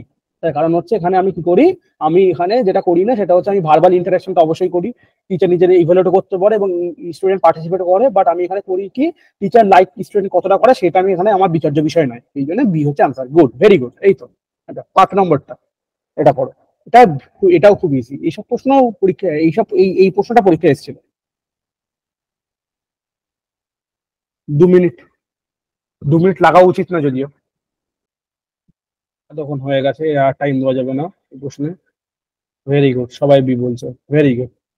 এই প্রশ্ন এসেছিল একদম পাঁচি প্রশ্ন, Flanders interaction system focus on non verbal behaviour, তো এটা বাদ দিলে স্যার এটা এক কত বাদ সালে দিলে এসেছিল? অ্যান্সার হয়ে যাচ্ছে, বি অ্যান্সার হয়ে যাচ্ছে। আচ্ছা চলো, এটা সম্ভবত 21 সালে এসেছিল, 2021 সালে এসেছিল। আচ্ছা আচ্ছা। নেক্সট 6 নম্বর প্রশ্ন, 6 নম্বর প্রশ্নটা দাও, 7 দেখবে না, 6 নম্বর দেখো, অ্যান্সার দাও। হয়ে গেছে, এটা তো হয়ে যাওয়া উচিত, একদম নর্মাল। দেখো ডিরেক্ট ইনফ্লুয়েন্স বলছে, ডিরেক্ট, আর এর চেয়ে বলার কি এ থাকবে? প্রশ্নের মধ্যে অ্যান্সার লিখছে ডিরেক্ট আছে, ডিরেক্ট কোনটা আছে এর মধ্যে? অবশ্যই ডি, ভেরি গুড। এই তো একদম ইজি প্রশ্ন, জাস্ট আমরা কনসেপ্ট পড়েছি, কনসেপ্ট পড়লে সবচেয়ে বড় জিনিস হচ্ছে নোটস থেকে যেটা আলাদা, কনসেপ্ট পড়লে জাস্ট আমরা কি টার্ম দেখবো, অ্যান্সার দেখবো, অত টাইমই নেবো না। আমরা ডিরেক্ট পেয়েছি, এখানে ডিরেক্ট টিচিং এর মধ্যে একটাই যাচ্ছে, সেটা হচ্ছে লেকচারিং, আর বাকি প্রত্যেকটা দেখো ইনডিরেক্টে যাচ্ছে, তো এখানে এইভাবে অ্যান্সার হয়ে যায়। আচ্ছা, 7 নম্বরটা, 7-এর প্রশ্নটা দাও। আশা করছি অ্যান্সার হয়ে গেছে সবার। যাই, দ্য রাইট অ্যান্সার ইজ অবশ্যই ডি। স্ট্যান্ডার্ডসে আমরা পড়েছিলাম তো, এনকোড আর ডিকোডই তো করছিলাম ক্লাসের। এ দেখো তোমরা এখানে হয়তো খেয়াল করেনি, স্ট্যান্ডার্ডস আমরা আসি, কি করছিলাম, ওই দেখো লেখাই আছে rules for encoding or decoding. তো আমরা এই যে প্রত্যেক 3 সেকেন্ড অন্তর অন্তর আমরা যে এই যে চেঞ্জ করছি, তারপর সেই জিনিসটাকে নিয়ে অ্যানালিসিস করছি, যেটাতে এনকোডিং আর ডিকোডিংই করছি, তো এটা হচ্ছে এনকোডিং অর ডিকোডিং। তো ফ্ল্যান্ডার্স এর সাথে যেটা যাচ্ছে অ্যাসোসিয়েট হচ্ছে সেটা হচ্ছে এনকোডিং এন্ড ডিকোডিং। এখানে কি অ্যান্সার হচ্ছে? Encoding and decoding, encoding and decoding মানে 1 আর 4, অর্থাৎ ডি অ্যান্সার হচ্ছে রাইট অ্যান্সার। চলো, লাস্ট দুটো প্রশ্ন আছে, এটা দাও, এটা আগের আগের পার্ট থেকে কি ভাবো দেখি, দেখি 8-এরটা মাত্র 3 জন অ্যান্সার করেছো, বাকিরা তো জবাব যেটা বলছো বি, সি আর ডি, তোমরা আগের দিনে পড়াটা কতটা মনে আছে দেখি। দেখো এখানে বলছে কি ক্রাইটেরিয়ান রিফর্ম অ্যাসেসমেন্টের মধ্যে কোনটা মানে ক্যারেক্টারিস্টিক্স। তো এখানে বলছে কি criterion reform assessment is basically an assessment against fixed standard. অবশ্যই একটা ফিক্সড ক্রাইটেরিয়া আছে, ফিক্সড ক্রাইটেরিয়াকে বেস করে আমরা এটাকে অ্যাকসেপ্ট করি। আচ্ছা, is individual is compared with other individual, এটা কি করি আমরা? এটা তো আমরা নর্ম রিফর্ম টেস্টে করি, আমরা বিভিন্ন ইন্ডিভিজুয়ালের সাথে নিজেদের মধ্যে আমরা পার্সেন্টাইল করি যে কে কোন জায়গায় স্ট্যান্ড করছে, কম্পেয়ার করি না। তাহলে 2 হবে না, 1 হবে 2 হবে না। তাহলে 1 হবে 2 হবে না, কোনটা হচ্ছে এইটা ডি হচ্ছে 1 হবে 2 হবে না। আচ্ছা, এটা 2 আছে এটা হবে না, 2 আছে এটা হবে না, এটা 2 আছে হবে না, এটা 3 আছে। Competency base assessment is example of criteria reform assessment. অবশ্যই কম্পিটেন্সি বেসড অ্যাসেসমেন্ট গুলো হয়, টেট পরীক্ষা, নেট পরীক্ষা, এগুলো তো অবশ্যই একটা ক্রাইটেরিয়া রিফর্ম অ্যাসেসমেন্টের উদাহরণ। তো সেই জন্য ডি হবে রাইট অ্যান্সার। যারা যারা ডি দিয়েছে ভেরি গুড। আচ্ছা, 9 নম্বরের প্রশ্নটা দেখি দাও। আর আর দুটো লাস্ট দুটো, মানে এটা আছে আর লাস্ট একটা। সবাই বলছে 9 সি, অবশ্যই ভেরি গুড। 9 কারেক্ট অ্যান্সার হচ্ছে সি। তার কারণ হচ্ছে আমরা ফরমেটিভ অ্যাসেসমেন্টের মধ্যে ফিডব্যাকও নিই, তাদের স্ট্রেংথ উইকনেস আইডেন্টিফাই করি এবং তাদেরকে মোটিভেটও করি, বাট আমি তাদেরকে গ্রেড বা র্যাঙ্ক আমরা করি না, এটা সামেটিভলি আমরা করি। এইটা হচ্ছে right answer, very good. Last প্রশ্ন, last question of the day. চলো, দুজন অ্যান্সার দিয়েছো, বাকিরা অ্যান্সার করো তাড়াতাড়ি।